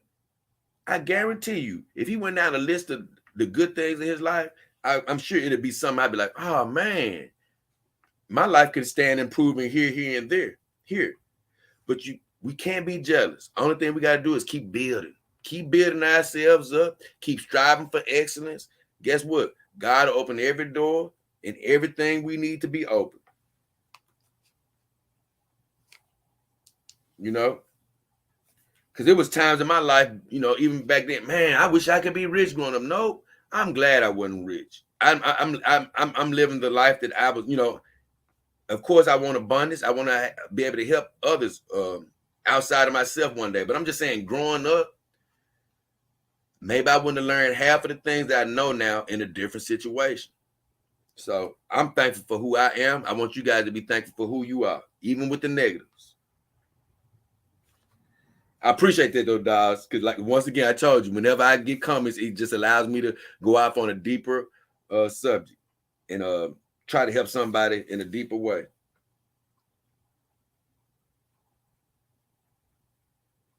Then my last one is immune to seduction. And that's my recent video. And immune to seduction is, man, this is concerning so much. Once again, this is a video not meant to down human women whatsoever. Love human women, think they're beautiful. Hey, if you find that I like you, we can get along. If you try to throw me some vagina, like I say, I would take it. Sniff it and all that good stuff. But I'm immune to seduction, and I made that video because that's the beautiful thing about my dogs. It's not much more different than when you're happy, like I said in the video, with a human woman. When I've been super happy in my human relationships, I might see all the fine women in the world, but I ain't thought about cheating because my woman giving it to me. I'm happy at home. Look, I might see a lot of fine women, but I've never been that type of cheater anyway. So when I find a good woman and I'm with her, I want to stay faithful to her anyway. And it's so much easier to do when you got a good one. And so I don't even think about cheating when I had a good woman. And I promise you, it's the same with my companion dogs. Like, y'all will see me on here woofing over girls on Instagram, or even when I see Thana and her friends and, woo, they look good. And you be like, oh, man, is he in love with her? No, I ain't. I think she look fine, and she look fine. But you know what? I'm never shutting my computer down. Man, I wish I could be with them. Ooh, I want to go with her. Nope. You know why I'm not doing that? Because I got my girls right next to me. I got Emma here. I got Callie. I got my other two girls in the back. And it's not an act. I'm completely happy. But I'm not dead either. So when I see a fine human woman, I can say, ooh, she's fine as hell. But guess what? I ain't in nobody inbox. And it's funny. I ain't scared either. So guess what? If I wanted any of these chicks, I'd be trying to holler and I'd let myself get turned down, or either I'd get them. So it ain't that I'm shy neither. Hey, if I wanted any of these guys, I'd go after them. But the same reason I haven't went after them is the same reason I ain't went after a human woman in real life. It's because I'm happy. I don't need extra happiness in my home unless somebody tries to bring it to me. And it's not in the girl's character to try to go after a man very hard. So that scenario isn't very likely right now. And so therefore, like I say, I'm happy. I'm happy where I am. So whenever you hear me talking about the Thanas of the world and the Venties and the whoever all these girls are that's innocent competition, they can all be fine as they want to. Guess what? I'm not after any of them. Now, a few of them, if they tried to give it to me, I take it. But guess what? I ain't after any of them. Ain't no inboxes. And ain't finna be in any inboxes. The only time I'm gonna contact any of them right now is to get them on the show. And so I made that whole video basically saying, don't let the smooth taste fool you. When you see me saying these human women super duper duper duper duper fine, I'm straight. Just like I was with my human women. You know, when I was dating them, I was straight. And now that I got my companion dogs, I'm straight. And like I say, if you truly happy, you can be straight. And I said in that video, I said the only reason that you're not going to be happy is if you've never been with a human woman and you sitting at home still daydreaming. I wonder how that is. I know I got my dogs, but I wonder how that is. No, I know how that is. I like it. It's cool over there. But I'm happier over here. So the comments on that video was, Bite Me says, my CD girl, which he meant companion dog girl, is always in the mood. He said, in shape is a part of me and with no drama. Then he starts singing a song. American woman, get away from me. American woman, mama let it be. When my girls made a TPE. And that's what he wrote, not me. It was funny though. David said the last time before I got my TPE waifu, I used to rubber naked girls a lot. He said now I'm like my waifu got a way better body than you. I'm gonna be honest with you. It's crazy. My girls, especially this girl, she finds on a lot of human women that I've seen, body wise. But you know what? I still look at women. But one thing he's right about,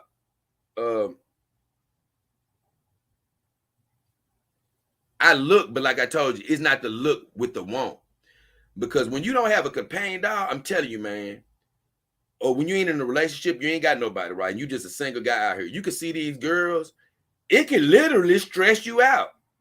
That's the thing that's the thing that I couldn't really put in the video, but it can literally stress you out because you'll see all these fine girls. You be like, man, I want her, I want her, I want her. You may try to get some of them, but everybody you may not try to get, and it'll just be where you just thinking like, man, I want her, or no, like I told you, you'll see somebody and let's say you don't try to talk to them. If you let it go, I've mentioned this before. It'll bother you more thinking about you should have tried to talk to them than you getting turned down. And so sometimes seeing all these beautiful women can stress you out. You know, I know it kills incels because they've never had sex. So when they see all these fine girls, the only thing they keep saying is, man, she fine, I can't get her. She fine, I can't get her. She fine. Oh, man, they probably going crazy. And they don't know if they can't get them, but that's what's just playing in their brain. But like I said, when you got a companion dog and you're truly happy, I don't see them as like, oh, man, I can't get them. Oh, look at them. They fine. I can't get them. I don't look at them like that. I look at them like, ooh, they fine as hell. That's straight. That's straight. But at the end of the day, I'm not desiring them. I'm cool. I got my girls at home. And so I'm with him. With David was saying, hey, about the rubberneck, it just got me a lot more calm. I said it definitely helps with the whiplash, my friend. Definitely. Feral Feline says TPE is the spice of life. I'm gonna be honest with you. I can't fully agree with him there. I said, I just gave him a thumbs up. I couldn't fully agree with him because I find out I'm not a sexual dog owner. And so TPE, even though I love my girls here and they're great to hug up against, for me, I don't know this for sure yet, but I think the spice of life for me is actually silicone because I'm not a physical dog owner. Blue CCG says the Dog King is here. I said, Dog King arm in the house, baby. And Edmund Dantes, in a response to that video, he says, I'm very content indeed. Basically with his companion dog. Gave him the thumbs up because he ain't the only one. I'm content and I'm happy. I'm happy, man. I'm happy. So that was all that I had wrote down, but I had a late comment.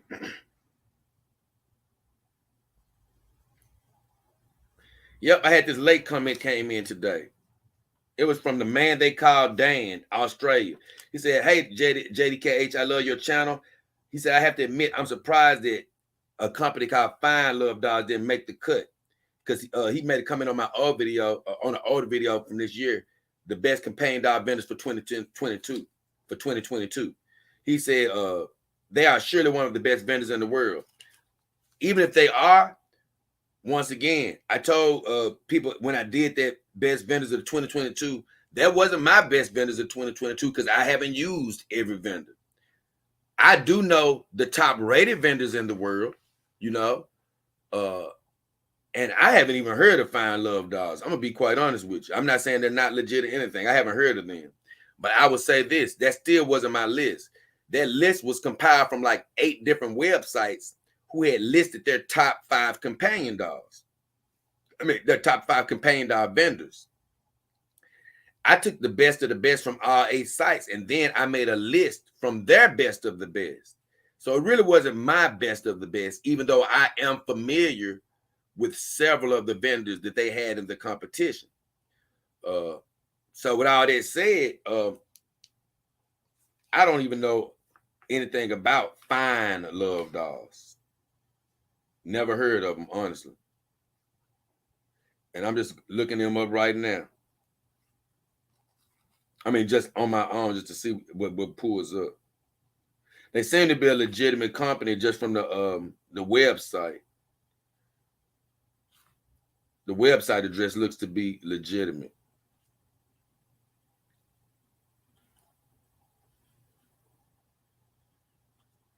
It's something I have to do research on another time. I might actually do a show on them in the future. Who knows? Wait a minute though. Let me look at something here.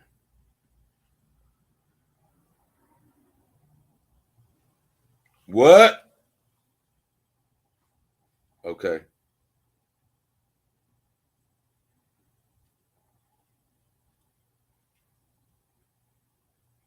Okay. At first, I didn't see any. I didn't see where they had the WM dolls at. So okay, I mean they didn't have brand dolls. But okay, so they work. They definitely worth investigating. I like this website. Don't look too bad from what I'm looking at. So that's something to take a look at. I definitely take a look at that. Let me write that down. I want to give congratulations. I don't know if he even still here, but Kevin Gray won the competition today. I'm still proud of him for that. He finally came through with the victory to try to get him a dog. I love dogs. Okay, so I'm gonna definitely check out them at one time in the future. So let's see how long we are. We 3 hours into the show? I don't know. I guess we got time for a good old venture report. You know, I'm gonna come back to the comments, man. I see if y'all want me to do a venture report today. Piper Long says, I also bought a $1,500. Okay. Da, da, da, da, da. Piper Long says she's the best dead lay I've ever had. He crazy. Soul King says real doll is kind of trash now. I wouldn't agree with that. I think they're amazing, honestly. There's a lot of other options out here, but they still ain't no real dolls. Piper Long says IB dolls started making articulated hand skeletons and options after I personally asked them to do it for an additional fee. And I promised to advertise for them on my YouTube channel. Sweet. Emma Dante says, how does IB compare to WM? I wouldn't, just myself, I don't know a whole bunch about them yet, but I personally wouldn't compare them to WM only because I heard they're basically like a sister company of Kimber Dolls. So I would consider them from what I've heard, a more affordable type doll. And that's why another reason I'm sort of interested into looking at them, because they could be another Kimber doll type of option to begin with. But I don't think they're quite on the level of the bigger brands as far as WM, Iron Tech, and things of that nature. That's just me personally. From what I've seen, they don't seem to be on that level. But they are legitimate. They are a legitimate brand though. Now, okay, I think I'm caught up, guys. So listen, I might as well do a little bit on Venti, man. Let me go ahead and pull up Twitter so we can talk about Venti. I'm gonna do a little bit of talk on her. That is my friend, and I've come to really love Venti and just following her and seeing what the hell she's talking about. I'm not gonna worry about her running out of information because she normally is just a wealth of information. So even if I talk about what she's talked about today, I'm sure there'll be something else for me to talk about Saturday. So with all this said, give me a quick little break. I come back and we're gonna do the Venti report. Venti report.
Piper, I got to say, address that. Hey guys, I'm back, but I got to address that before I go. But Piper says that depends. The older WM dolls used to be softer than they are nowadays.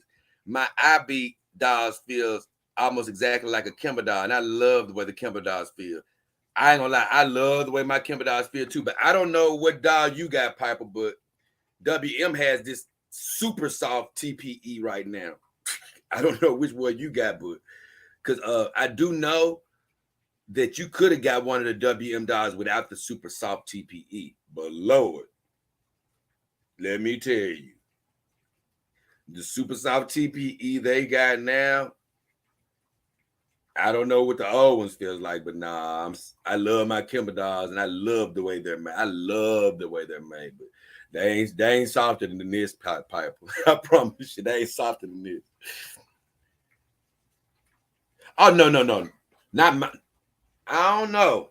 Like I said, if you think that the WM is not as soft as Kimber, like I said, I'm not sure which one you got, Piper. I ain't gonna dispute you. You know, you got two dolls sitting right next to you, just like I do. But I know this: my Kimber, as soft as she is, she ain't soft as this beautiful girl right here. I ain't gonna even lie. She ain't softer than that. So, with all that said, like I said, we could have two different WMs though, because I don't know if you noticed, but it was like right when I bought her, I think it was Sexy Real Sex Dolls. They said that I know at least their dolls, they were like WM, they don't even make any without the super soft skin anymore. So you don't even have to ask for that option. I don't think as of right now. I think that was the last thing he told me. Because I made sure I had the super soft skin. I said, hey, bro, I want the super soft skin. He said, oh, yeah, you got it. We got you with the super soft skin because right now they're not even making those ones without the super soft skin. And when she got here, I was like, oh, yeah, she definitely got the super soft skin. But with all that said, I'm going to move on to the Venti report. Let me make sure I got Venti pulled up. Man, we got some bad weather coming on out here right now, too. I hope that don't affect the stream. And I'm sort of, I need to call my AT&T people because they need to bury my damn wire, man. Hell, they came out here and did some work, and I'm still waiting on my damn wire to get buried.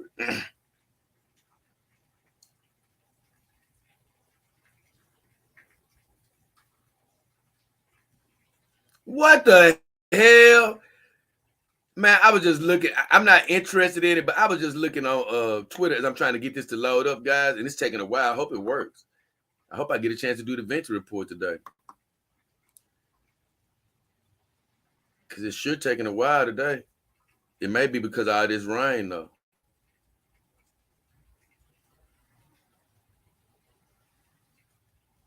Oh, man, come on. I want to do the Venti report. I think it's ready now, though. I just got to find it.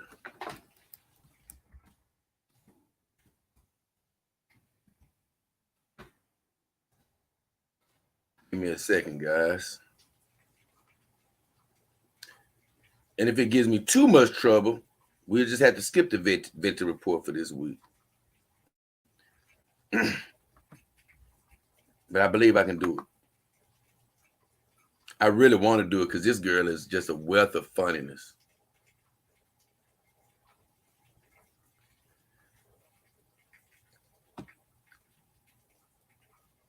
I'm getting there. But yeah, I'm laughing because, man, I'm looking on here and I'm seeing it. After all this ridiculous trial crap, Johnny Depp and Amber Heard were both found to be defamed. Man, how can both of these, how can it be split 50-50 like that? That's crazy. Who is she talking about?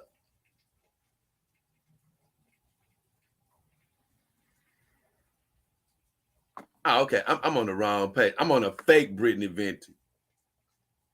There you go. I found the real Britney Venti. Somebody was talking to her saying that they wanted to get unblocked. I guess Venti got them blocked. Venti. I'm just getting it set up, y'all. I ain't finna go into it. I'm getting it set up, making sure I'm looking at the right stuff.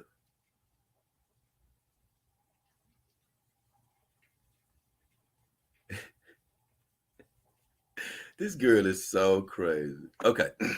I think we ready, y'all. We ready for the action. We ready, ready, ready. We ready, ready, ready for the action. I know a girl named Venti. She be wanting plenty. I know a girl named Venti. The Venti report, pop, pop, pop, pop, pop, pop. I know a girl named Venti. She be wanting plenty. I know a girl named Venti. The Venti report, pop, pop, pop, pop.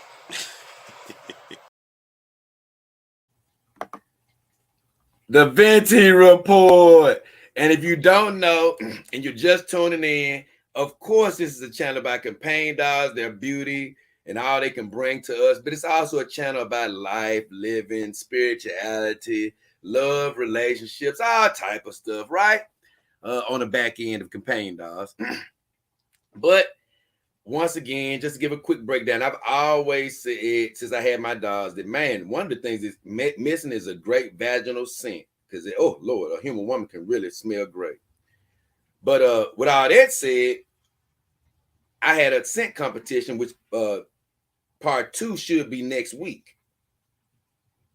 So with the scent competition, I had a loser that came in 4th place, and that was Brittany Venti. And this girl is a beauty. She's actually beautiful. People try to talk about her because her eyes are sort of spread out a little further than normal, but we're not all the same. And I think it actually adds a little exoticness to her look. She's not a bad looking woman at all. But she's not quite my type because she's a little too tall, but still a great looking woman. But she lost because when I tuned in her channel, she did a lot of burping. She does a lot of bodily sounds and things of that nature. And it's, for me, it's not very feminine. And that's really the only thing when I examine her, other than she can be a little, what you call it, oh, what's the word I'm trying to think of? She can be very arrogant. Right. She can be very arrogant and things of that nature, but it's mainly funny. But the big problem I had with her was just her bodily sounds. I just hate when a woman does that burping out loud or farting out loud. And I was just raised to have certain manners down here in the South, so I just had a problem with that. And so she ended up losing the vaginal competition and coming in last only because of that. Because in every other way, she damn near could have won. But I got interested in her because she's so damn funny. She says any damn thing that comes to mind, and I found a lot about her recently. So I started talking about her, and I was like, you know what? I got to start dedicating a section to Venti, and I'm gonna call it the Venti Report. And you know what? Just for the sake of I want to hear the song again. Hey, what up? What up? What up? I know a girl named Venti. She be wanting plenty. I know a girl named Venti. The Venti report, pop, pop, pop, pop, pop, pop. I know a girl named Venti. She be wanting plenty. I know a girl named Venti. The Venti report, pop, pop, pop, pop.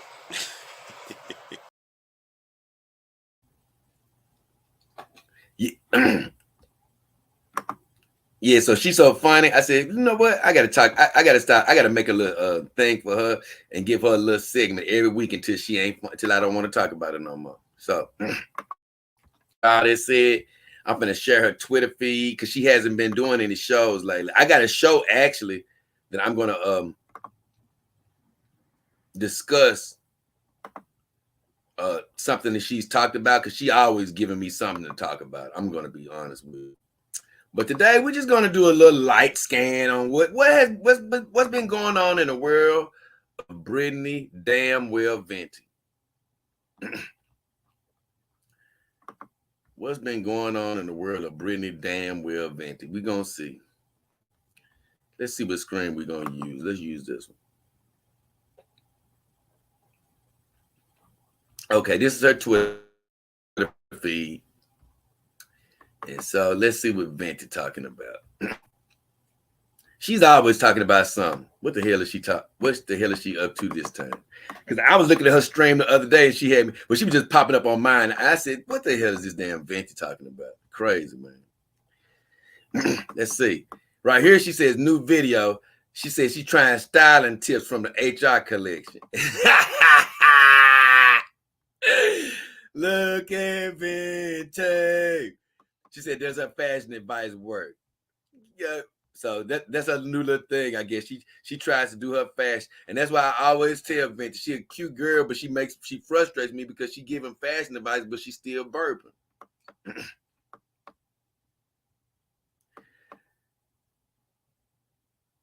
Now so look, now she coming on some Amber Heard stuff, and Amber Heard said she disappointed, I guess, at the ruling. I'm heartbroken.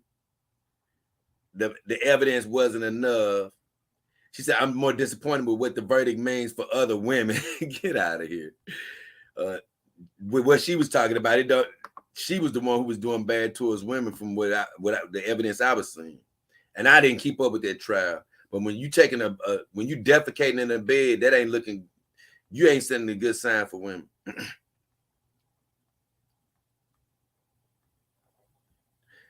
But either way, Venti said, what does Venti say? Venti said contributing to the ratio because F you, that's why. And I don't know what ratio she's talking about.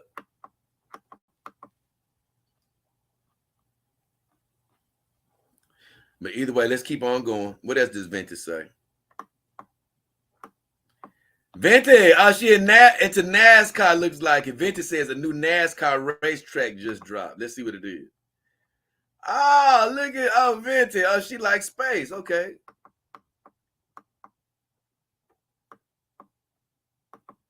I don't know whether she was trying to be funny or not on there, but hey, that's Venti for you.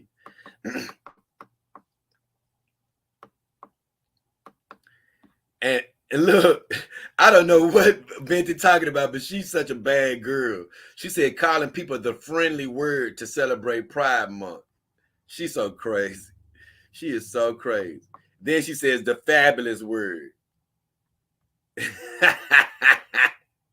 Venti is amazing, man. This girl, she makes me laugh so hard.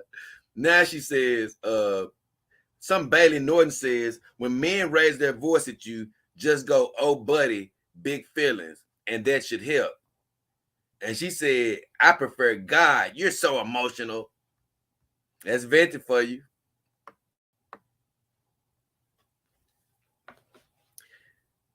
She's saying her cat Pelters is being very homophobic. What not, Venti? She said happy Pride Month. I don't know what that is, so I'm gonna leave that there. Venti says me on the left. What is this, Venti? Venti knocked out, acting like that ain't her, but she's saying that's her on the left. Like she knocked out. Why, Venti? Why you knocked out though?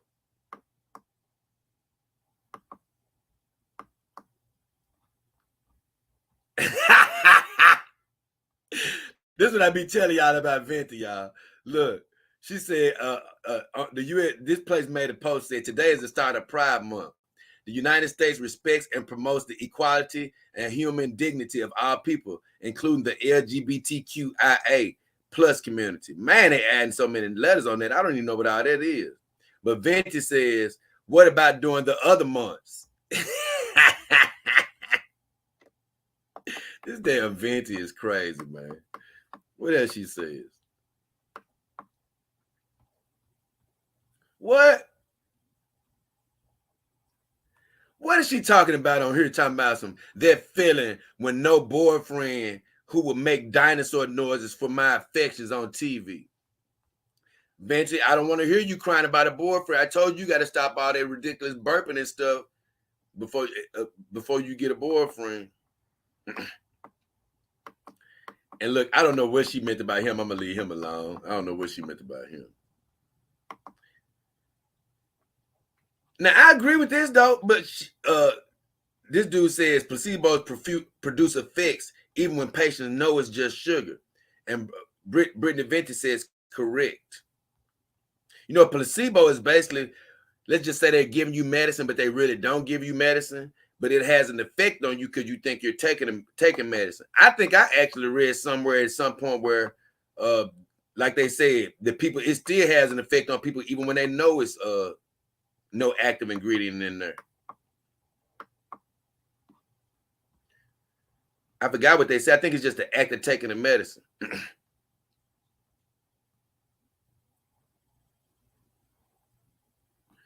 I don't know what I'm with Venti on this. Look, Venti says, this dude says, be boop. If your family has 1,000 years of Christian lineage and 50 years of atheism, you're still culturally Christian.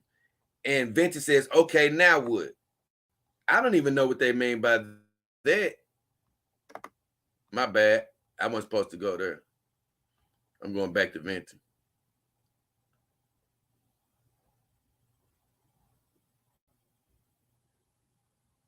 I messed that up, man. Because I wasn't trying to go to that 3. It didn't go there, but I made it to where I gotta reload. I reloaded, man. All I'm saying. I gotta reload. Okay. Let me make sure y'all can still see, because I got to come back over to y'all, make sure y'all can still see. Because it ain't like I got, okay, y'all can still see. Perfect. Let's keep on going for a little while longer, because she got some other good stuff down here somewhere. Oh, yeah, this is what I wanted to see. Look at Venti. Now, she did a stream, right? Where she was building this chair.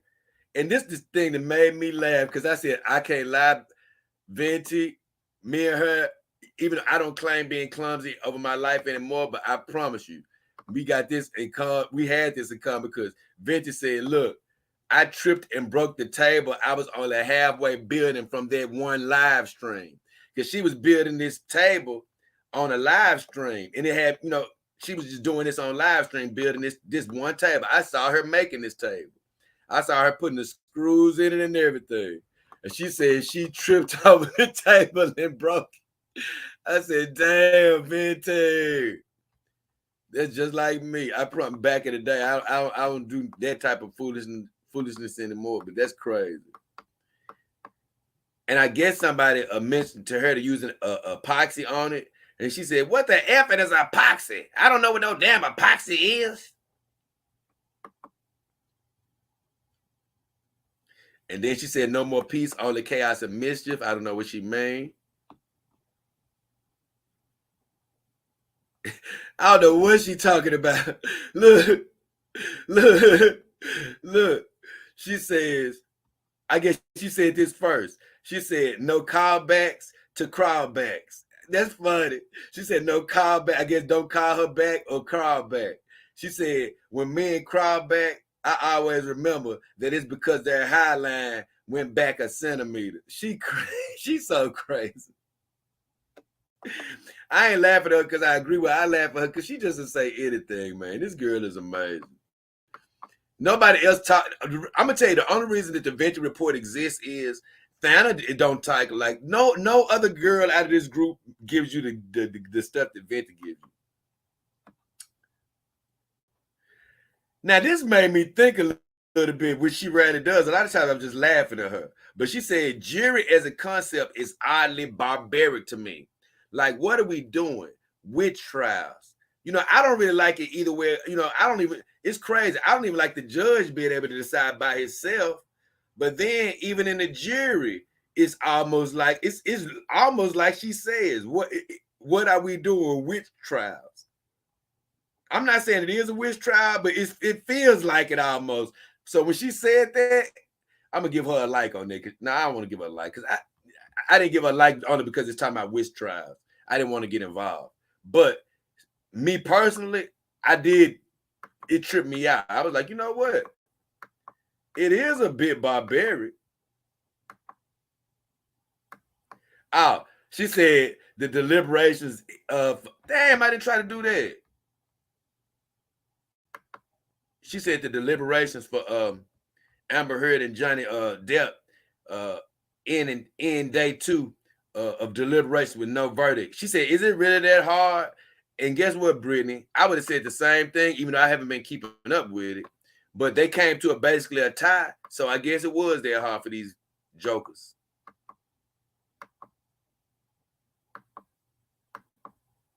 What the hell?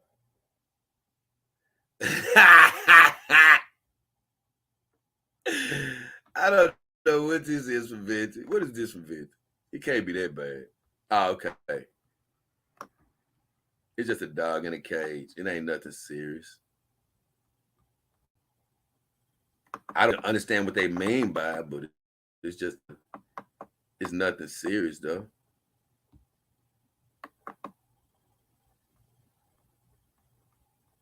In my opinion, it ain't.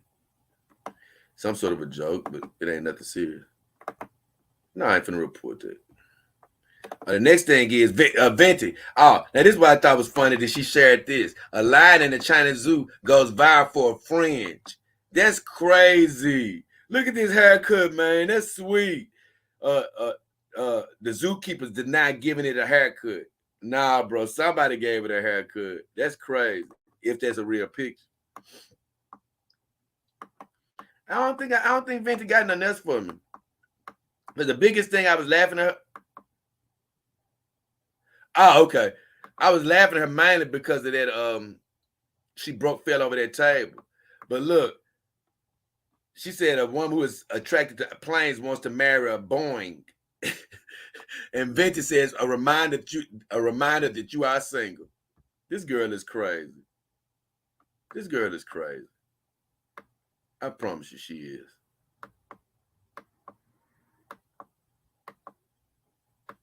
Ah, look at Venti. The dude said, "My entire feed is at Brittany Venti. What the F is going on?"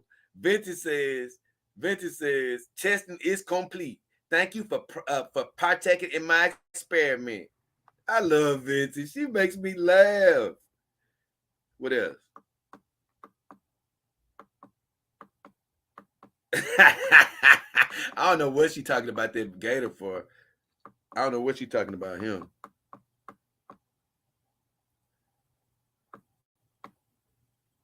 Oh, and she said, "God bless America." I don't even know why she said this though, because a tractor trailer crashed since 15,000 pounds of hot dog filler onto a Pennsylvania highway. And she said, "God bless America." I don't know what she meant by that. Oh, it is some mess I want to find. Benny John said, "Remember why we have Memorial Day and what it's about." This is what Brittany Venti said. I think it's about, she said it's about barbecuing. This girl is crazy. I told y'all, man, she is crazy. But hold up, what did she say? Hold on, what did she say? I hope she do a stream, man, so I can have something else to talk about for Saturday. But she got something else she want me to I want to see.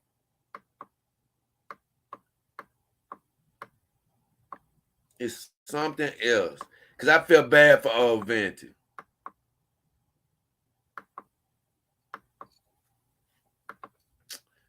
I don't see nothing else I want to talk about right now.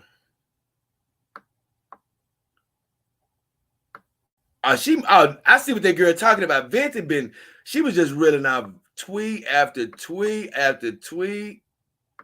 Look, how to calm an angry woman.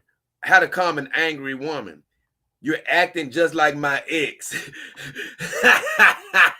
That's what the meme says. And Venti says, also tell her sorry she's angry. Venti is crazy.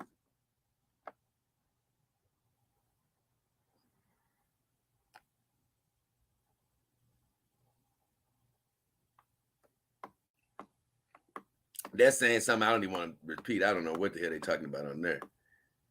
Man, I can't find it, man. I wanted to though. What is this, Venti? She said child abuse. Oh, I ain't gonna even come in on that one. I ain't gonna come in on that one, Venti. She talking about Amber Heard. I could care less. Oh, I thought this was cool. Look, y'all, I love this from Venti. This Venti showing her a child side. She said, I took a break from working to actually make something from a dress-up generator, like I'm 14 years old again. I thought this was sort of, I like, look at Venti, going back to her roots. Okay. And you know what? Speaking of this, you know what? I told y'all guys, Venti been on here for a long time. Man, I seen her. She may say, no, she said it on one of her streams. She said, man, you know what? She been doing this since she was 17. I said, damn, Venti, no wonder. She been doing this for a long time. But this was her. She made a plastic girl. When I clicked on it, it didn't really show much more than that. I hated to say this, but Venti, I definitely identified with Venti when she said this. She said, my diet consists of me drinking fancy coffee and eating fried chicken. I'm honoring both sides of my heritage. I drink coffee like it's none other. I don't really eat the chicken like that. I will eat chicken, but not like that. But I definitely drink coffee all day if I can. And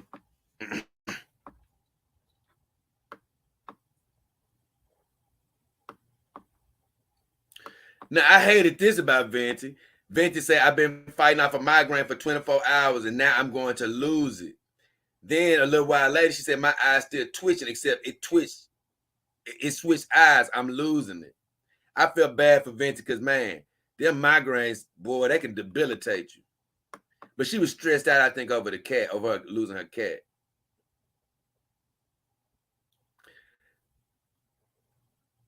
I ain't gonna even mention that. I'm gonna keep going on that.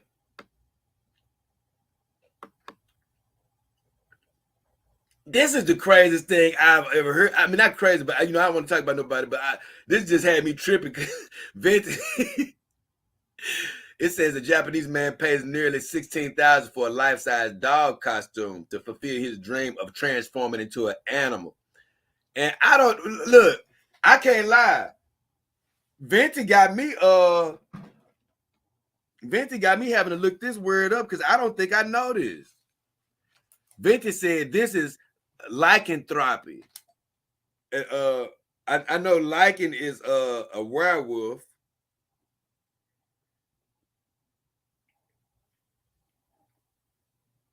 But hey, look, she actually made me have to look this up. A delusion that one has become a wolf. Okay, good job, Venti. I'm proud of Venti. She got me with that. I had to look that up my damn self.